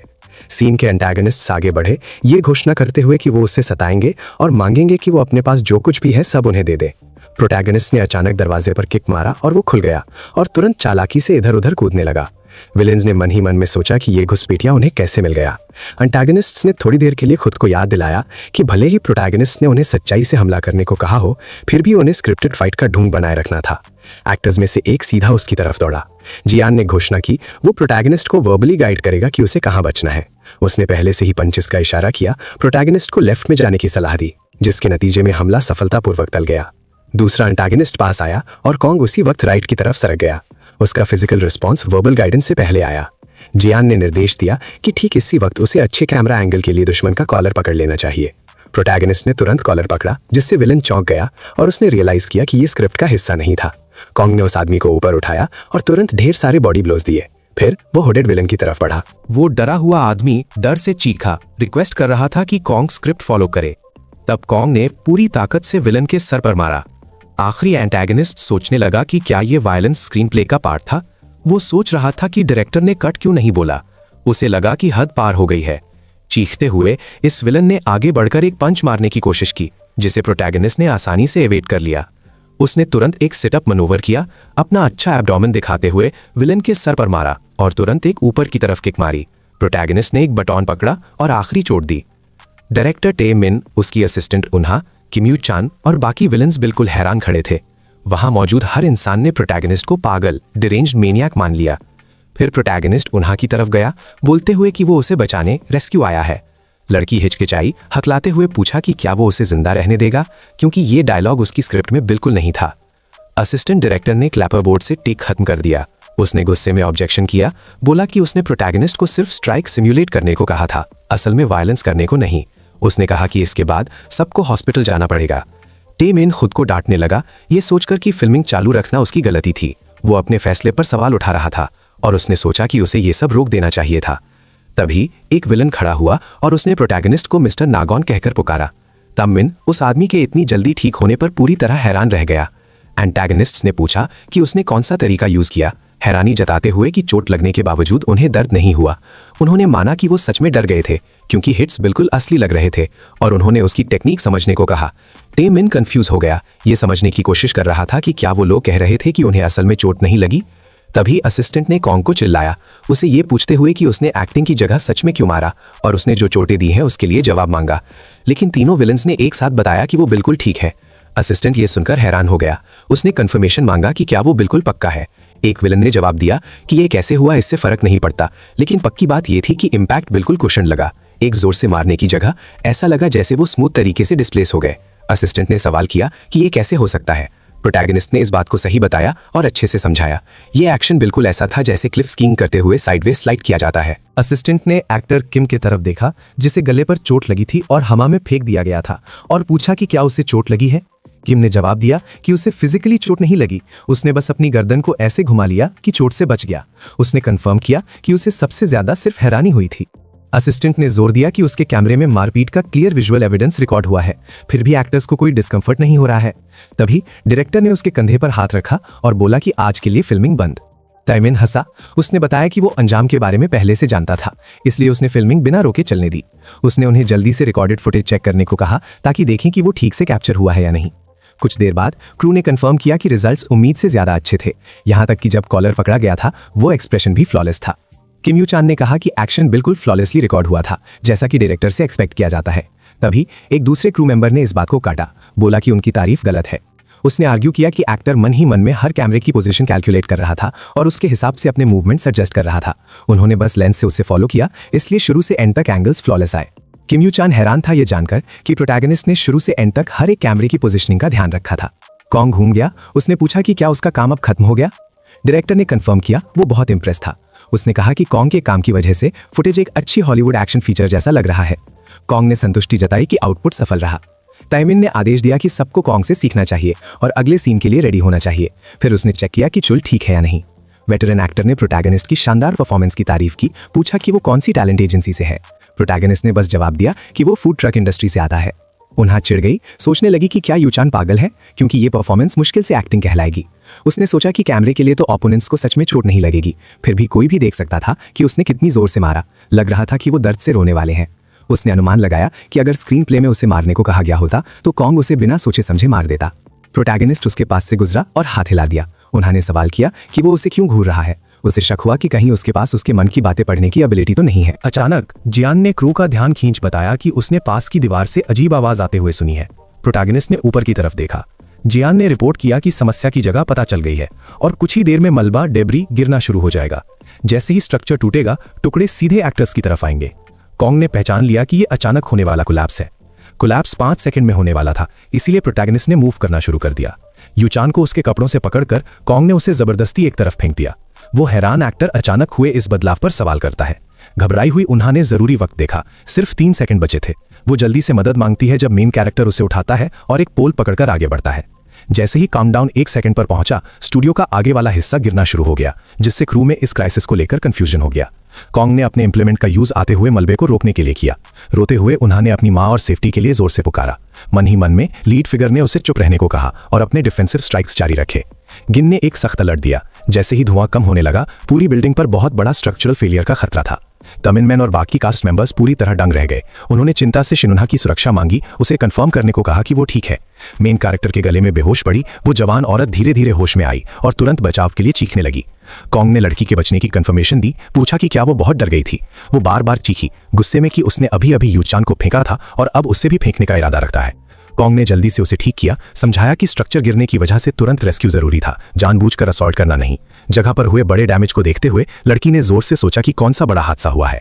कॉन्ग ने बेपरवाही से जवाब दिया कि उसे पता नहीं, बोला कि गलती कंस्ट्रक्शन में होगी। उन्होंने उसे देखा, उसने रियलाइज किया कि उसने असल में उसे और यूचान दोनों को स्टील रॉड से बचाया था। खान ने फिर पूछा कि अब जब उसने सिनारियो समझ लिया है तो क्या वो खड़ी हो सकती है। अचानक फेंकी जाने पर उसने गुस्से में उसकी हिम्मत पर सवाल किया। यूचान पास आया, माना कि उसे शुरू में लगा था कि कॉन्ग की उससे कोई पर्सनल दुश्मनी है जिस वजह से उसने इतनी जोर से फेंका। मेन कैरेक्टर ने इस इल्जाम को गलत बताया और यूचान के ठीक होने की कंफर्मेशन दी। एक्टर ने उसे यकीन दिलाया कि थ्रो की हार्शनेस के बावजूद उसे कोई इंजरी नहीं आई। डायरेक्टर ने फिर दौड़ कर आया, वहां मौजूद सब लोगों की हालत पूछी। यूचान ने बताया कि कॉन्ग ने तुरंत उसे रेस्क्यू किया था। अपना जवाब देने से पहले उन्होंने लीड को घूरा, उसे देखा कि वो मुड़ा और उसकी आंखों में देखा। उसने बोला कि सब ठीक है और मन ही मन में डिसाइड किया कि हो सकता है उसका कैरेक्टर बुरा ना हो। तामिन ने शुक्रिया कहा, बताया कि वो लोग डिजास्टर के कितने करीब थे। उसने सोचा कि अगर वो स्ट्रक्चरल मेटल किसी भी कास्ट मेंबर को लगता तो अंजाम जानलेवा हो सकता था। इसके अलावा अगर किसी परफॉर्मर को जल्दी में किए गए कंस्ट्रक्शन की वजह से चोट लगती, खासकर जब बैंड मटेरियल्स को लेकर पहले से स्कैंडल चल रहा था, तो उनका फिल्म प्रोजेक्ट पूरी तरह कैटास्ट्रोफी में चला जाता। इसलिए कॉन्ग सच में उनका अनएक्सपेक्टेड चैंपियन था। असिस्टेंट ने तामिन को बुलाया, जोर देते हुए कि सेट को ठीक करना बहुत जरूरी है। डायरेक्टर ने तुरंत चिंता जताई, पूछा कि क्या स्ट्रक्चरल मॉडिफिकेशन से यह गारंटी मिलेगी कि दोबारा कोलैप्स नहीं होगा। एक कैमरामैन बीच में बोला, दावा किया कि उन्होंने पूरे इवेंट को परफेक्टली डॉक्यूमेंट कर लिया है। तामिन और असिस्टेंट दोनों ने इस बात की इंपॉर्टेंस पूछी। कैमरामैन ने साफ किया कि वो बैक स्टेज लगातार रिकॉर्ड कर रहा था और उसने पूरा सीक्वेंस कैप्चर कर लिया। उसने इसे किस्मत की बात माना। फुटेज में दिखाया गया कि कॉन्ग उन्हा को अपनी पीठ पर सुरक्षित करके दौड़ रहा था और साथ ही साथ उसे बचाने के लिए स्ट्रक्चरल बीम्स को हटा रहा था। प्लेबैक देखते हुए सब देखने वाले डिसबिलीव में आ गए। तामिन हैरान होकर पूछता है कि फुटेज कैप्चर करने के लिए कौन सी टेक्निक यूज की गई थी, जिससे इसके सोर्स पर कंफ्यूजन हो गया। बहुत जोर से सेलिब्रेशन होने लगी। ये सीन एक हाई बजट हॉलीवुड प्रोडक्शन जैसा लग रहा था, एक अनप्लान्ड सिनेमैटिक जीनियस का पल। तामिन ने कहा कि ये फुटेज एक जबरदस्त सेंसेशन बनेगी, ये एक आइकॉनिक मोमेंट की शुरुआत है। असिस्टेंट ने सॉरी बोला कि वो एक्साइटमेंट कम कर रहा है, लेकिन बताया कि ये सेगमेंट इतना जरूरी है कि इसे फेंक नहीं सकते, पर यह जानबूझकर नहीं किया गया था। ये एक गलती थी, स्क्रिप्टेड परफॉर्मेंस नहीं। उसने इस बात का डर जताया कि अगर पब्लिक को पता चला कि ये एक एक्सीडेंट था तो क्या होगा। तामिन मान गया कि ये बात खुलने पर पब्लिक का गुस्सा बहुत ज्यादा बढ़ेगा, लेकिन क्योंकि किसी को चोट नहीं लगी, वो इस इवेंट को फिल्म के प्रमोशन के लिए जबरदस्ती यूज कर सकते हैं और उन्हें यकीन था कि उनकी लीगल टीम बाद में होने वाली सब कंट्रोवर्सीज को संभाल लेगी। असिस्टेंट ने खास चिंता बताई कि क्या हो अगर कॉन्ग, जिसके ऊपर फुटेज बनी है, उसके यूज पर ऐतराज करे। तामिन दौड़कर अपने बेनिफैक्टर के पास गया, उसका नाम चिल्लाते हुए। उसने हाल ही में आए खतरे के बारे में बात की, शुरुआत में कास्ट को बचाने के लिए दिल से शुक्रिया किया। जियन ने दिमाग में रिकॉर्ड किया कि आम लोगों की जान बचाना उसकी जरूरी ड्यूटीज में शामिल था। कॉन्ग ने नम्रता से जवाब दिया कि उसने सिर्फ वो किया जो उस वक्त जरूरी था। तैमिन ने फिर खास तौर पर रेस्क्यू सीक्वेंस के बारे में पूछा, बताया कि वो गलती से रिकॉर्ड हो गया और उसकी क्वालिटी बहुत अच्छी है और उसने उसे फीचर फिल्म में शामिल करने का प्रपोज किया। उसने डील को और अच्छा बनाने के लिए अंत में उसे स्क्रीन क्रेडिट ऑफर किया। जियन को चिंता थी कि उसकी आइडेंटिटी रिवील होने से मिशन खतरे में पड़ जाएगा, डायरेक्टर ने जब और ज्यादा मॉनेटरी कॉम्पेंसेशन पैसा देने का ऑफर किया तो उसकी चिंता कम हो गई। आखिर में कॉन्ग ने प्रोडक्शन में अपनी तस्वीर यूज करने की परमिशन दे दी। उन्हा का मैनेजर उसके पास आया। पहले उसको परेशान देखकर चिंतित था। उसने कंफर्म किया कि वो ठीक है। कॉन्ग की तरफ देखते हुए उसकी पीठ पर एक निशान देखकर उसने पूछा कि क्या उसे चोट लगी है। कॉन्ग ने बात टाल दी, कहा कि यह निशान सिर्फ उसके कपड़ों के पतले होने की वजह से है। उन्होंने मन ही मन सोचा कि जब वो लगभग स्टील बीम से बुरी तरह जख्मी होने वाली थी तो इस आदमी ने सबको बिना किसी चोट के बचा लिया। ये बहुत कमाल की बात थी। शर्माते हुए उसने मेन कैरेक्टर को धन्यवाद बोला। कॉन्ग ने फिर से कहा कि वो तो बस अपना प्रोफेशनल काम कर रहा था। एक्ट्रेस ने विरोध किया, उसे तेजी से याद दिलाया कि वो एक परफॉर्मर है, प्रोडक्शन स्टाफ का हिस्सा नहीं। मेन कैरेक्टर मान गया कि वो सिर्फ मजाक कर रहा था। क्योंकि उसका काम खत्म हो गया था, उसने केटरिंग गाड़ी में वापस जाने का इरादा जाहिर किया। Alright friends, today's video ends here. अगर आपको वीडियो अच्छी लगी हो तो लाइक बटन दबाना और चैनल को सब्सक्राइब करना बिल्कुल मत भूलना, ताकि अपकमिंग वीडियोस आपको इजीली मिल सकें। मिलते हैं नेक्स्ट वीडियो में। Till then take care and bye bye.